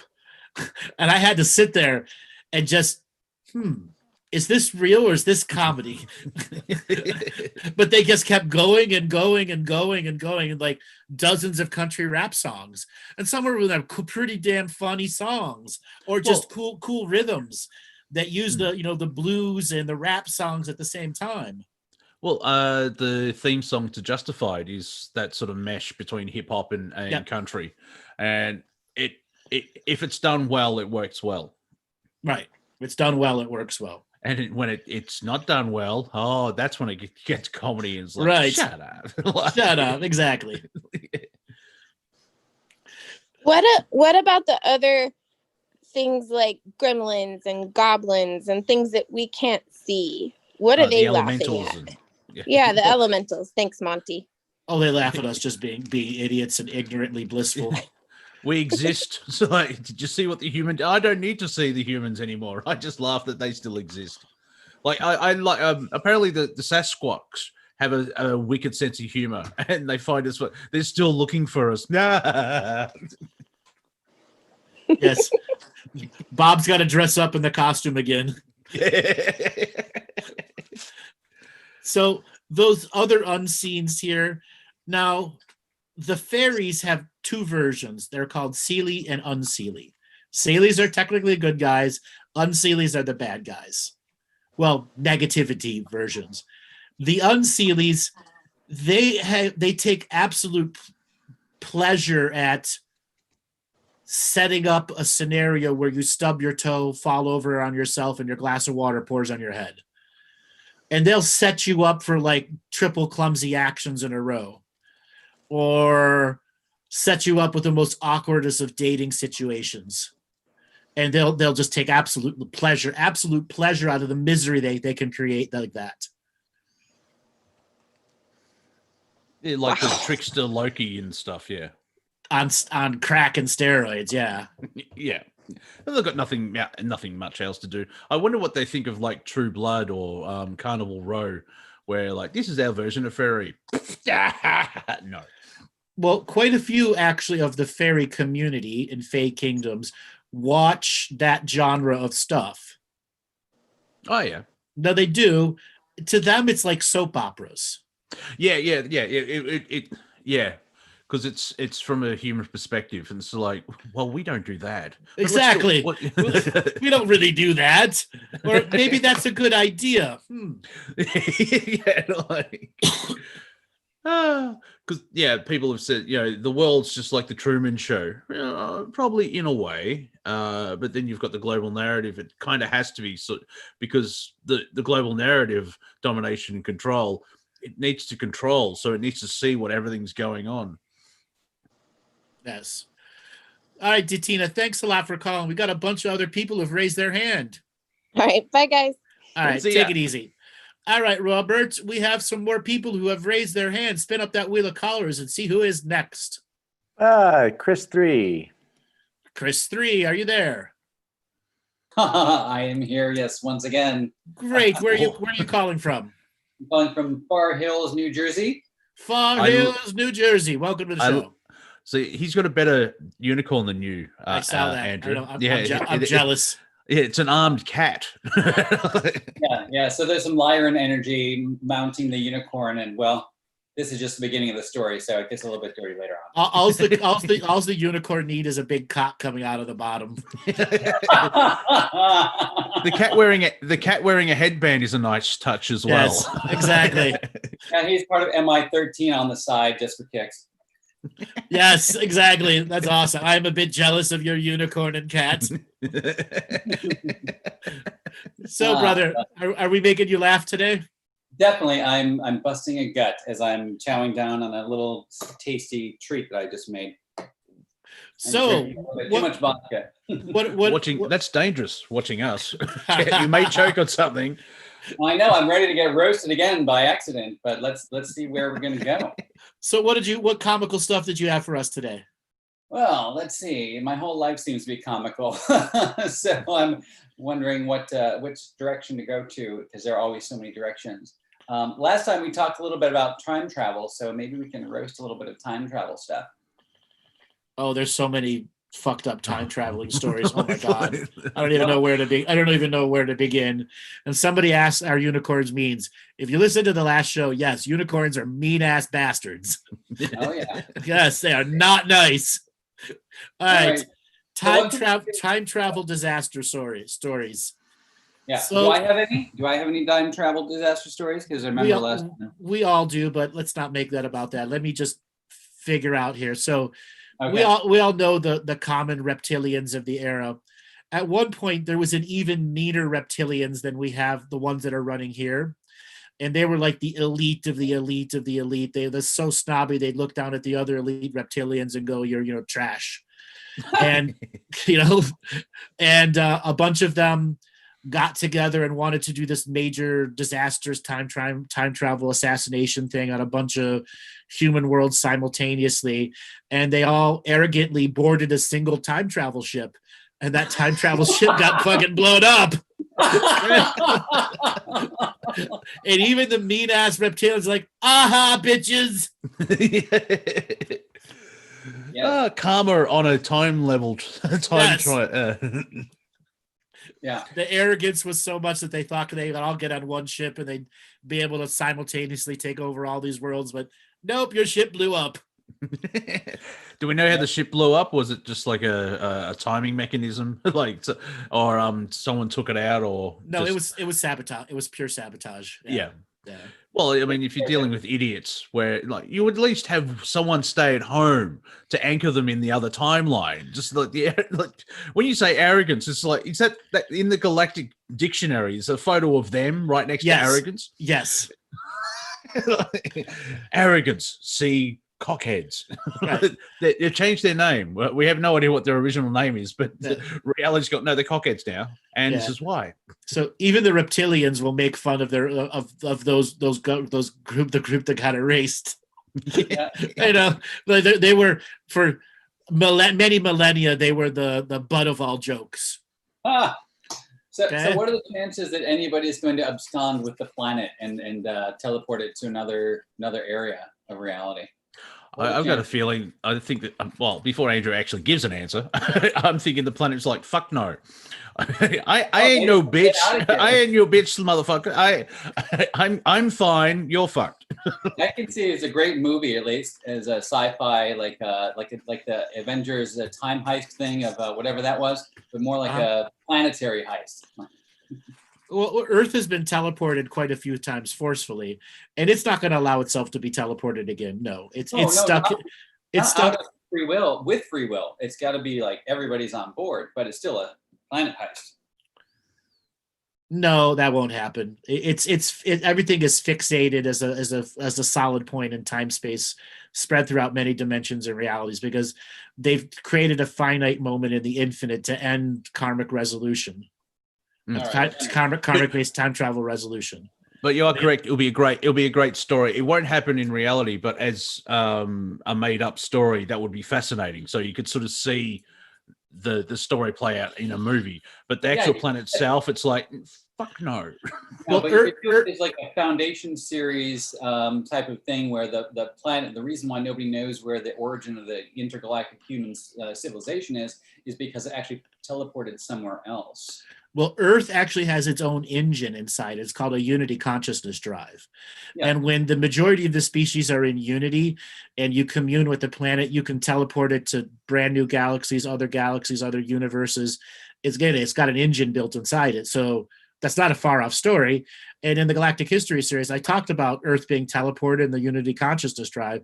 And there are other planets that are built that way too. So it's, really? It is real. It can move. No, I mean, other planets I didn't know, because I described in 2007 exactly how you described the unity conscious drive to teleport the planet and to ascend and to multi-locate and such.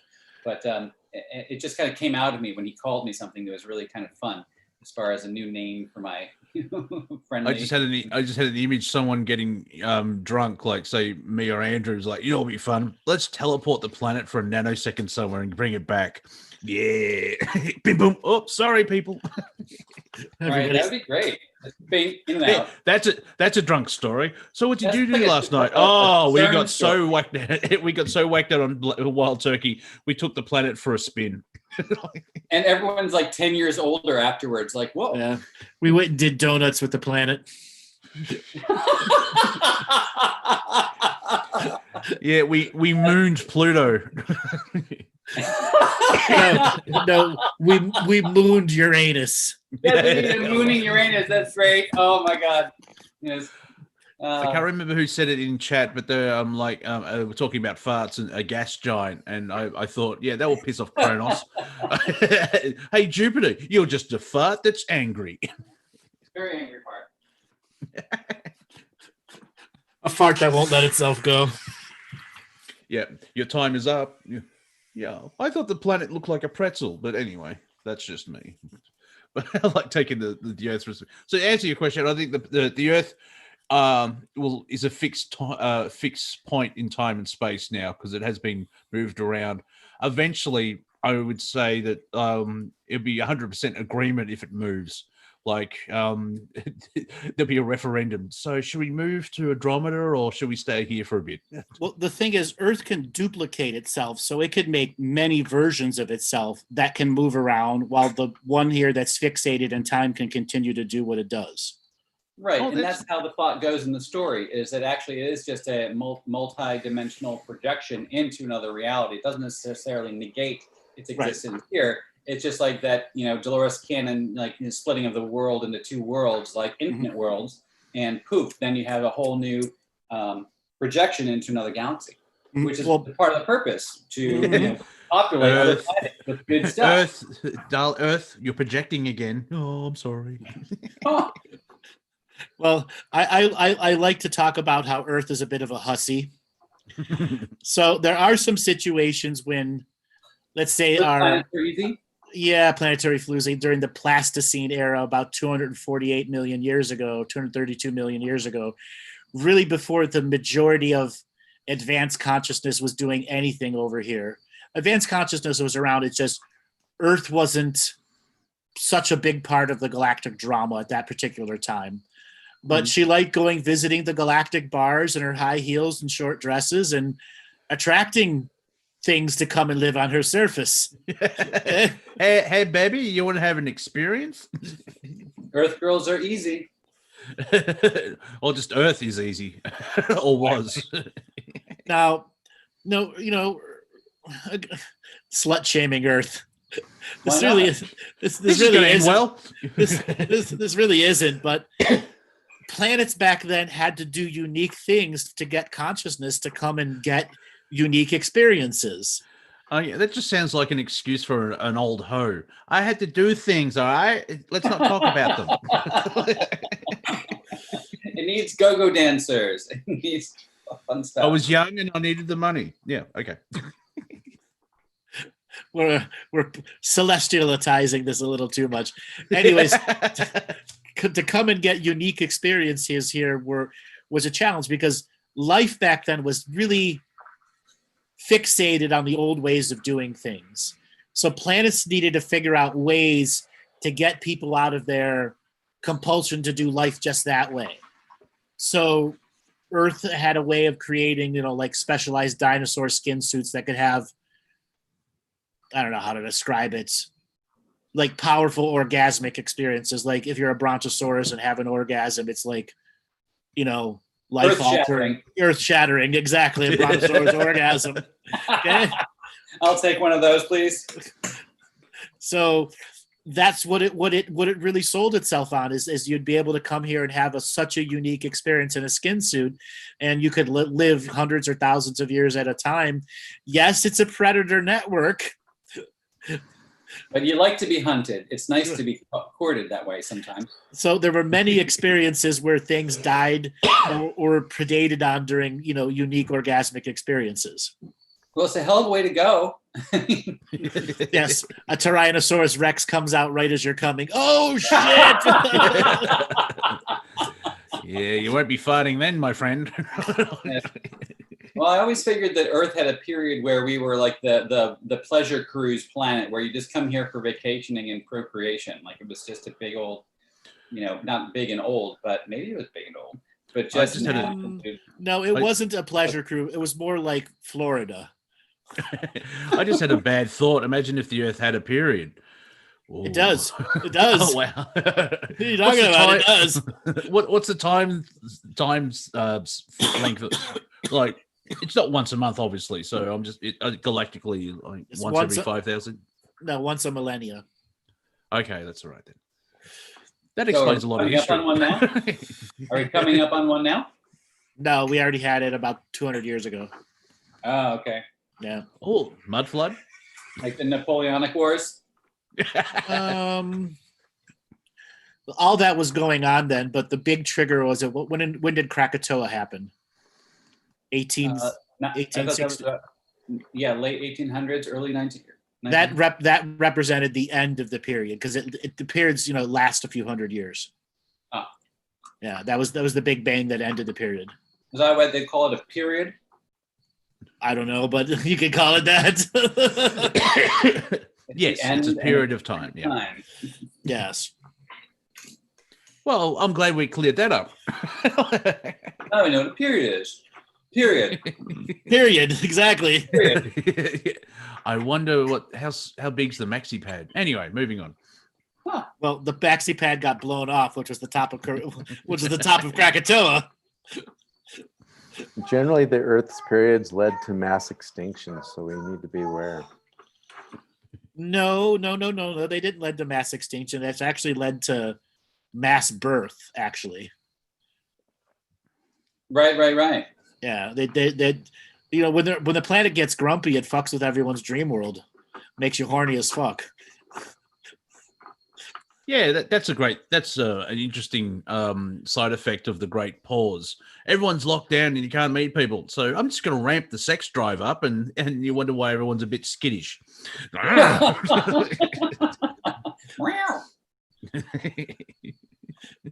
Exactly. So I'm getting some inklings of some other time travel disaster stories here. Let me tune in. You guys just go ahead and chat for a second here. Let me tune into the story from the Galactic comedians.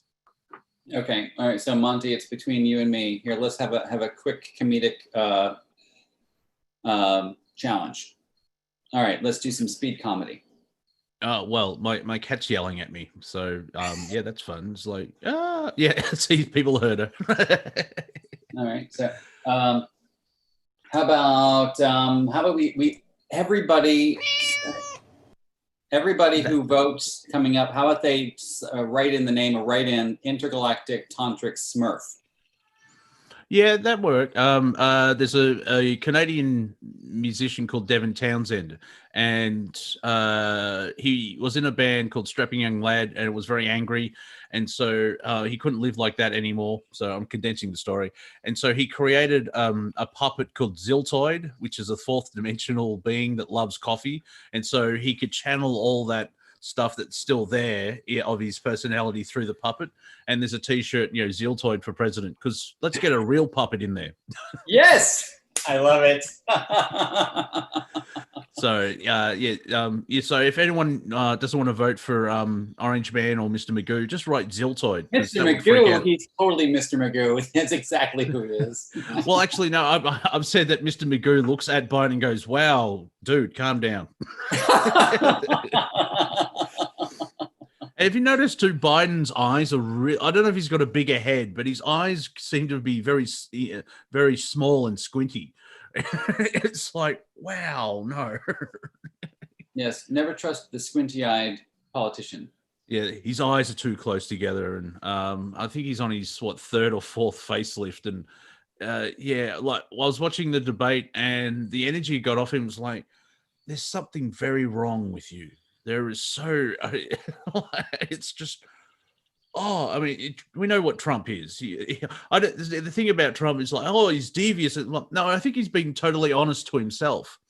and Right. people don't like that. So that's what. Right. Oh Okay, so yeah, he's Okay, so he's yeah. Did you hear what Morgan Freeman said? Now, let me get this straight. Your plan is to release criminals from jail, abolish bail, defund the police, take away the right to bear arms, and sit back while your cities burn to the ground. And you expect to win an election? Good luck with that. Yes, yeah. Like, people have said, like, if they make a movie about 2020, Morgan Freeman would be good, but let's get Samuel Jackson so the word motherfucker could be said 18 times in a sentence. 18 times in a sentence, yes. Yes. He would start every motherfucker. I actually knew a guy going back to swearing. I knew a guy that would start every sentence he spoke with fucking. What the even fuck? if he's just like fucking how good was that? And so if he had to say fucking fucking flies, he would say fucking flies. Haircut. He's like, yeah, but he would fucking tweezers. I gotta like pluck the eyebrow, you fucking douche. Yeah, but before each sentence, he would start with fucking. So he would say fucking twice. He would say fucking get a haircut. Oh, fuck it. I had a friend that was like that too, and we had to like constantly point it out when we were in, like, normal situations. Stop fucking swearing. Fucking no. Or fucking no. All right, so it took me a moment to tune into this story. I personally don't think it's that funny, but the Galactic comedians think it is. So there were a group of Syrians who were in the breakaway journey when the Syrian worlds were splitting into two different groups, good guys and bad guys. And so they decided to create their own breakaway civilization and use time travel to try to go back and eliminate the good guys and bad guys from making their choice. So this is, again, a time travel story. Well, they went too far back in time. And to a point where too far back in time, but they thought that what they were creating was actually the right thing, and what they actually did was create the separation of their own species. I love a good paradox. Yep. You do create what you fear, they say. Yes. All right, brother. Thanks a lot for calling in. My pleasure. Thanks for speaking. You're welcome. Thank you. We got time for one more caller. Okay, Alrighty, Robert. Melinda, you're getting asked to unmute. Melinda, are you there? Hi, Hi, where are you calling from? Austin, Texas. Austin, Texas. Welcome to the show. My first time calling in. Oh, your virgin first time caller's been popped. Yep. So, have we made you laugh today? Yes, I love the Friday shows. The best of a couple of weeks ago was awesome. What did we do? Y'all had the best of all the Friday shows, I guess. Yeah, in one, it was like a replay. And I caught up on the whole bear situation at your house. And not only that, the subject that should not be talked about, the furries or the fur people or whatever. Yeah. So I went back and looked at that video, and there's been a lot of fluids that have gotten on you besides the furries, the bear, and the situation at your house, the tiger, yes, the skunk. It's like, what did you do to deserve all that? Yeah, there's something. There's a theme there, exactly. I get it. You know, I could laugh at it, but when it was happening to me, I couldn't. Okay. Yeah. That's how I sort of get through this whole thing of the change or what was going through. It's once at the end, we'll look back and laugh and go, "Oh, I'm glad we got through that." But right now, oh no, dear God, no. Exactly. I even said to, I think it was yesterday, I was on a private call with Andrew, and I basically said, "This spiritual war is weird," and he's gone, "Yeah," and I'm like, "Yeah, that's like." This is where my spiritual Karen-ness comes in. I would like to see the Prime Creator. Like, what the fuck is going on? At home. Yeah. And then Andrew did sort of let slip that I've already done that. And I'm like, that explains a lot. Because like we're all one, which is a bit narcissistic. And so the Prime Creator went Karen on me. Like, you agreed to this, you dumb fuck. And I'm like, oh, for fuck's sake. So yeah, I think it's to say, yeah, spiritual war. It's a little weird. So what comedy stuff do you have for us? Oh goodness. I'm a bit stumped to what else to talk about. I mean, y'all have all already talked about farting for a good while. I don't think I want to talk about bodily fluids. I can make you laugh. Okay, so my husband thinks, back on farting just quickly, my husband thinks that I have a fart that sounds like a predator. What? Like the Predator, the movie Predator, the little noise that it makes. He thinks that some of my farts sound like the Predator. So your bottom growls and it's clicks. Not really growls. It's kind of like a clicking. Yeah, that kind of noise. I have sound effects that apparently I make with that end. Well, I don't know what to say to that. Let me ponder that. Okay, so I'll give you one more example. Let's have a sample. No, God, no. I don't have any ammunition at the moment. I don't think I can watch that film again now without realizing, he's not talking, he's farting. the whole fear factor of being taken out of it. He is an alien. It's an alien, so it's just come up the other end. True. Okay. Yeah, and and his face does look like a vagina, so it could be as long queefing. as you don't chest fart.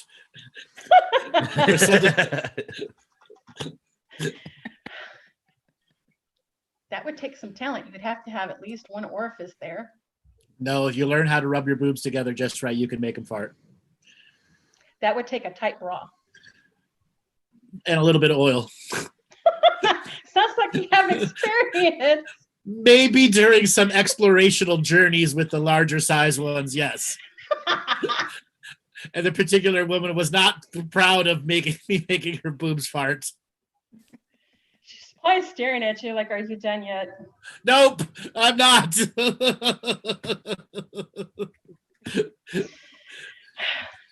Doing that too long can give you carpal tunnel too, especially when they're that large. Doesn't matter. I'll deal with it. I'll deal with it.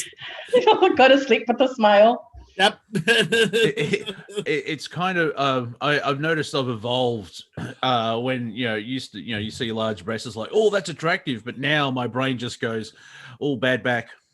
Exactly. It's like you're gonna have a bad back later on, love. It doesn't take that long. It's not when you get older. It hurts from when they come in. Yeah, so I don't know if that's a good thing or a bad thing, but that's how I've evolved. Instead of being sexually attracted, it's like going to being a chiropractor. Oh, your spine's going to take a lot of load there. Good luck with that. I'm my jaw's hurting from talking about the boob fart story. I never thought I'd say that out loud. You have lots of stories that you keep hidden. It just takes the right question or right subject and they come out. I promised I would never relate that story again. You didn't say it to the person's name, so it's fine. No, they might be listening later on. Well, they need to learn how to laugh about it. No, they're not. They're not going to laugh about it. Oh God, that would be funny. I wouldn't be that uptight about it. Different experiences. And a quick note to all the new listeners. Yeah, this is what we do.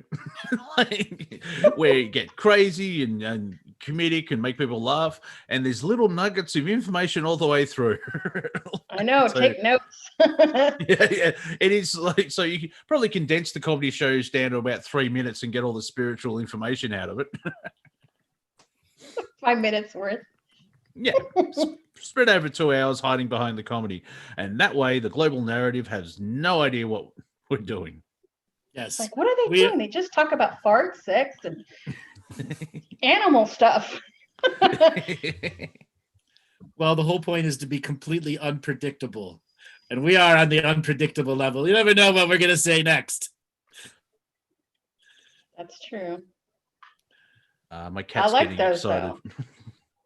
My husband watches as well, and he thinks that I curse too much. And so when we started watching the Friday shows and he heard you curse, it's like, oh, wow, that's funny. It's like, now, can you get off my back about me cursing a lot? Yeah. For fuck's sake, dude. So what was it like his first time he heard the comedy show? he couldn't stop laughing, especially sometimes he'd just sit there with his mouth open. He was surprised if you curse so much. I was like, see, spiritual people curse too. You gotta chill out. We're transmuting energy. For fuck's sake. Exactly. For motherfuck's sake, we're transmuting the energy. I know. The fuck word is my favorite. Yeah, so is this your first time on Earth? Because, like, you know. This is my 100th time. That's why I curse so much. Exactly. Have you seen those photos of babies where they've got that shock on their face? They're only about 3 hours old, and it's like, I'm back fucking here. That, or they have the finger hold up in the photo. Yep. Yeah, go away, cockhead. Like, this place again. Yeah. I love those memes as well. So what do? I'm a slave on a mining colony being energy harvest, just like you. Wow, what a show. Thanks a lot for calling in, darling. Thank you. You're welcome. Thanks. All right, Monty, do you want to go for one more caller, or do you want to call it an end of the show? Oh, we'll just go for one more, the finale, and then I'll lie down and just figure out. My cat's complaining because it's raining, so like there's sky water. I still cannot control the weather. So yeah, maybe one more. All right, Robert, spin up the wheel of 3 callers and see who's the 1 out of 3 chosen. All right, Tina, signal to unmute. Tina, are you there? Tina, you must unmute. Tina, are you there? She is not. Tina, where are you? We've lost you, Tina. All right, let's go with Natalia. Natalia, are you there? Hello, is anybody Natalia, out there? anybody? Hi. Hi. There we go. Where are you calling from? I'm calling from Alaska. Welcome to the show. Are we making you laugh today? Are we making you laugh? Oh yeah, thank you. Good. I just, you know what? I selfishly raised the hand. I wanted you to wish me a happy birthday. Happy birthday to you. You live in a zoo. You may have been evolved from monkeys, but I don't know. How about you? Yeah. How many times? Happy rotation of the sun? That's my personal. How many times in the Roman numeral Vatican work schedule? What level have you achieved? I have no idea. You know what? Actually, I'm the same year as whatever that login into the Zoom. That's the year I was born. 19. So you're 46. Yeah. Oh my God. Thanks for announcing it. No. Well, Andrew and I we're the same year as well. See, Andrew, another one. Like, I tell you, a whole group of us came in 74. Yeah. Yes. Exactly. Yes, we did. We're here to fuck up the world. Yeah. No, for real, it was the mission. Yeah. We'll all meet together and go, wow, this is shit. Let's change it. Oh yeah. Good luck to us. All right, darling. Thanks a lot for calling in. Okay, thank you. And happy birthday. And enjoy happy the rest of your birthday day. too. Thank you. And Bye. Robert, does that last person still have their hand up? She did, and I just put it down, but I'll ask her to unmute. Tina. Tina, are you there? We can't just leave you hanging like that. I'm trying. We hear you. Hello? We hear Hello? you. Hello. Thank God, I was saying the host won't allow you to unmute. I couldn't unmute. Going crazy over here. Where are you calling from? I'm from Tucson. Tucson, Arizona. Welcome to the show. How are you doing today? I'm doing great. I figured I had better odds to get on the show if there was nobody else with their hand raised. So, are we making you laugh today? Yeah, the boob farts really got me. That's awesome. There's a t-shirt. I really can only get fart humor most of the time, so that's good. And fortunately, I was blessed with an unlimited supply in my life, so like I have unlimited laughter around me. So, other than boob farts, what are we doing for you? Oh, well, I mean, the fart humor is always good for me because, like I said, that's what I usually get the most. But you have sons? I have one son. Yes. Okay, and you have a husband that is a farter? Well, he was a farter, but I won. So that's you won. Oh boy. I am the resident farter in our household. So, but my funny story that I'd like to share with you today is that well, I have a few of them, but since we're talking about my husband anyway, on our very first date, I lived in this tiny little apartment, and I was still in the bathroom, kind of getting ready, doing whatever, not farting. But he was in the living room, which was not that far away. He let one rip.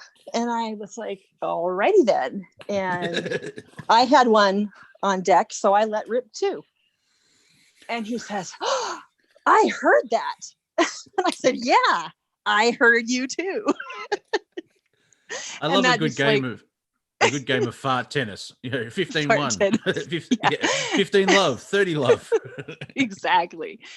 Well, anyway, I mean, for years, he would it wasn't even years, a couple of years before his stink went away, he would lock the windows and fart and then hold my head under the sheets and all that kind of stuff. Because he loves you. Yeah. He loves me. Yeah.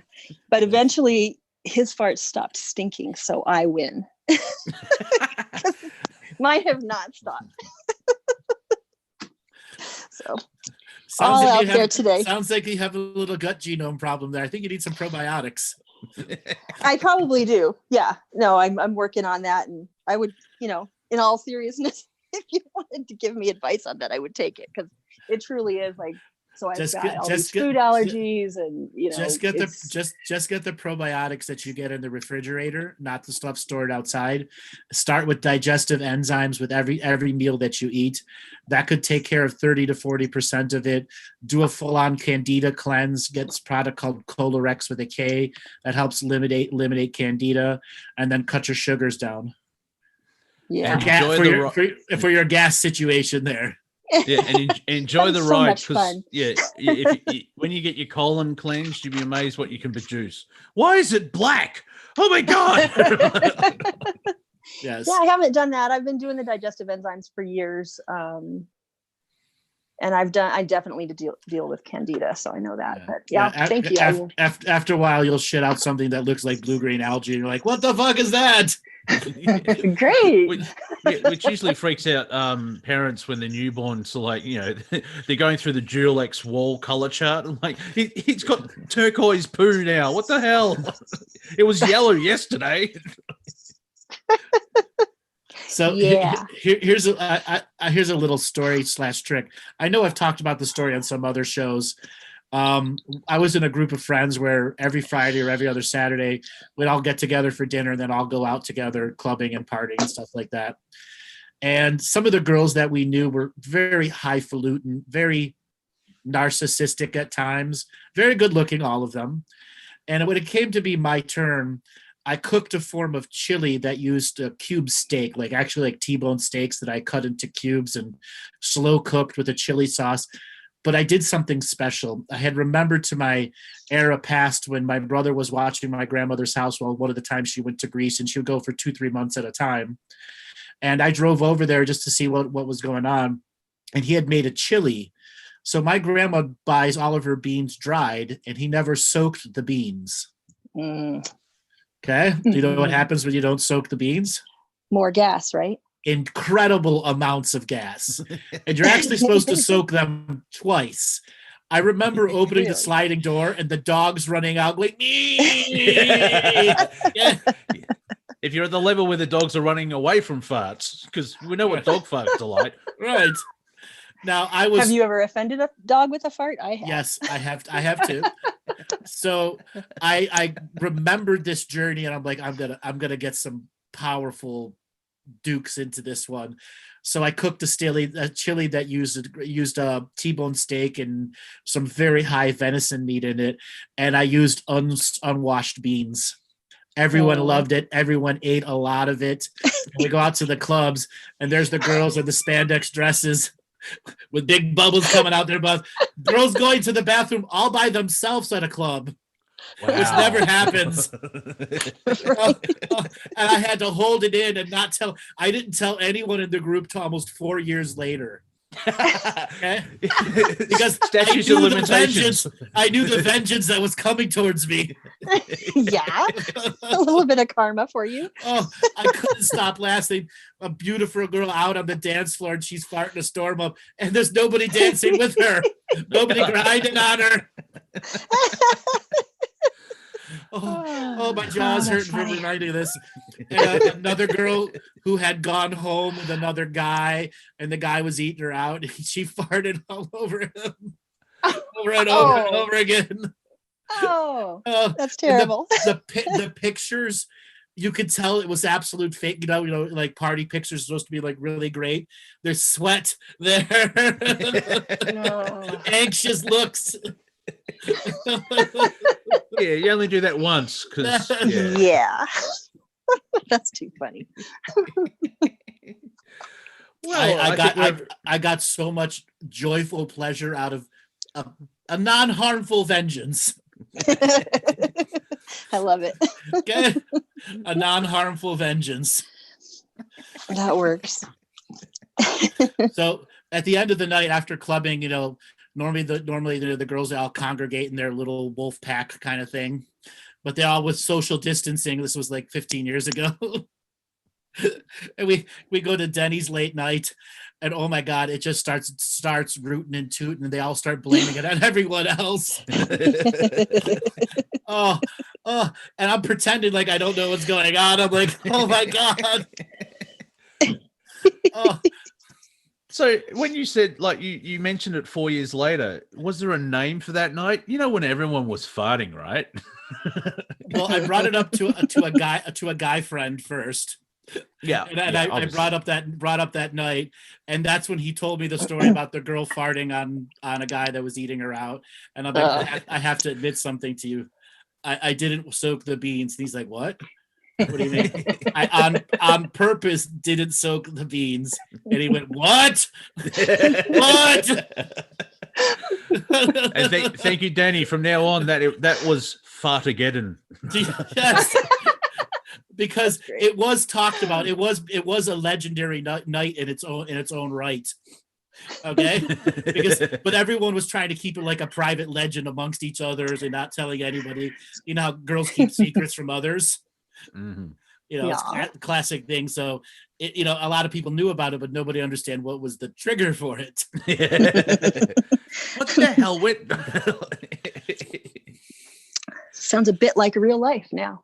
Right. And I just keep having these images of, you know, like a girl in a super tight spandex and just a big bubble coming out of her head. Oh man, there's nothing worse than having tight stuff on when you've got gas, man. Right. The worst. Oh, I just remembered. So this one girl, I can't mention her name. She got up on one of these big giant boxes where you can dance on top with other girlfriends. And there was like a zone of like 8 feet around her where no one was dancing with her. And she thought it was all cool and shit until one girl's like, you really smell. Apparently she had got drunk enough where she didn't even realize she was farting over and over again. Oh my gosh. Drunk girls, no good. Well, anyways. I suppose, yeah. Depends on your perspective. Depending if they're farting constantly without knowing. Right. Well, the music is gigantic, techno loud, like, you know, the speakers are like 6 feet away from you. Yeah. Okay. Right. Yeah, I remember in one club where here in Melbourne, Victoria, they actually they banned smoking inside. And man, everyone, because the smoke would dull the sense and everything else like that. I got to the point because I was DJ. I was like, "Can we get some incense going on? Because these motherfuckers stink." Like the BO was just yeah. I know smoke gives you cancer, but I'd rather the cancer than smelling this shit. Yeah. Well, I was going to say that reminded me of something real quick. I'll just add one more thing. I know you want to go in, but go ahead. it's not very funny, but it just reminded me of a concert where my husband and I were, and there was a group of girls behind us with the worst BO ever. But they were good looking girls. So the band called them up and said, hey, come dance up here by the stage. It's okay. And they put their arms up and I was like, I bet you regret that. I bet you they did. Enjoy. Yes. All right. Thanks a lot for calling in. All right. Thank you. Last thing I'll say on Fartageddon. So I told my one guy friend, and I'm like, you have to swear not to tell anyone else. Like 4 days later, I start to get the evil phone calls. I'm going to murder you. I'm going to kill you. And then it got around. Yeah. You just can't. Some things get revealed, Andrew. You know this. Yes. It's better for this to move forward. Because I couldn't hold it in anymore. I had to know the rest of the stories, the stuff that was privately told to everyone. Yeah, 4 years is good though, because like if you said it 4 days later, you probably end up in a dumpster. But 4 years. Oh fuck yeah! I ended up in a dumpster. Exactly. 4 years. There's the anger, but the action's not behind it. Yeah, the messages don't eat Andrew's chili. Yeah, exactly. All right, Monty, let's call it an end of show. Why don't you give a way for people to get a hold of you? I can be found on Facebook, Monty Dean on Twitter, at Real Monty Dean, and that's a cesspool. It's quite funny. YouTube, it is Wafer Thin Entertainment, and on Instagram, Monty.Dean. And you all know who I am, and this is a first of 3 Friday shows in a row. Next Friday, we will be on again, and it'll be 3 days before the election. Yes. So Monty and I are going to go deep into the comical aspects of what could happen. We'll be making a bunch of fake predictions that might come true, and tune on in. And then right after the election, the next election's on Tuesday, and we will be back that Friday afterwards for the post-mortem report. Hopefully. Hopefully. Yes. So let everyone know worldwide that we are having 3 Friday shows in a row, and we intend to offend. You can go to my YouTube page, andrewbartzis.com, my website, andrewbartzis.com, and sign up for my newsletter. Make sure you hit like and subscribe to this channel if you are not a subscriber. All right, Robert, take us away.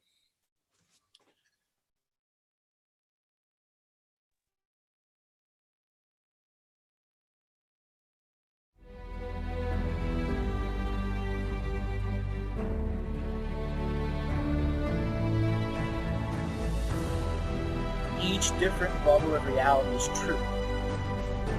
A galactic historian is a person that looks at all the lines of dramatic karma. Nudge, nudge. It's the Holy Grail. Improvise. Mysterious. It's counter psychic intelligence. Why is DNA farming of this star cluster so important? Because we do manifest our reality. We do create our reality.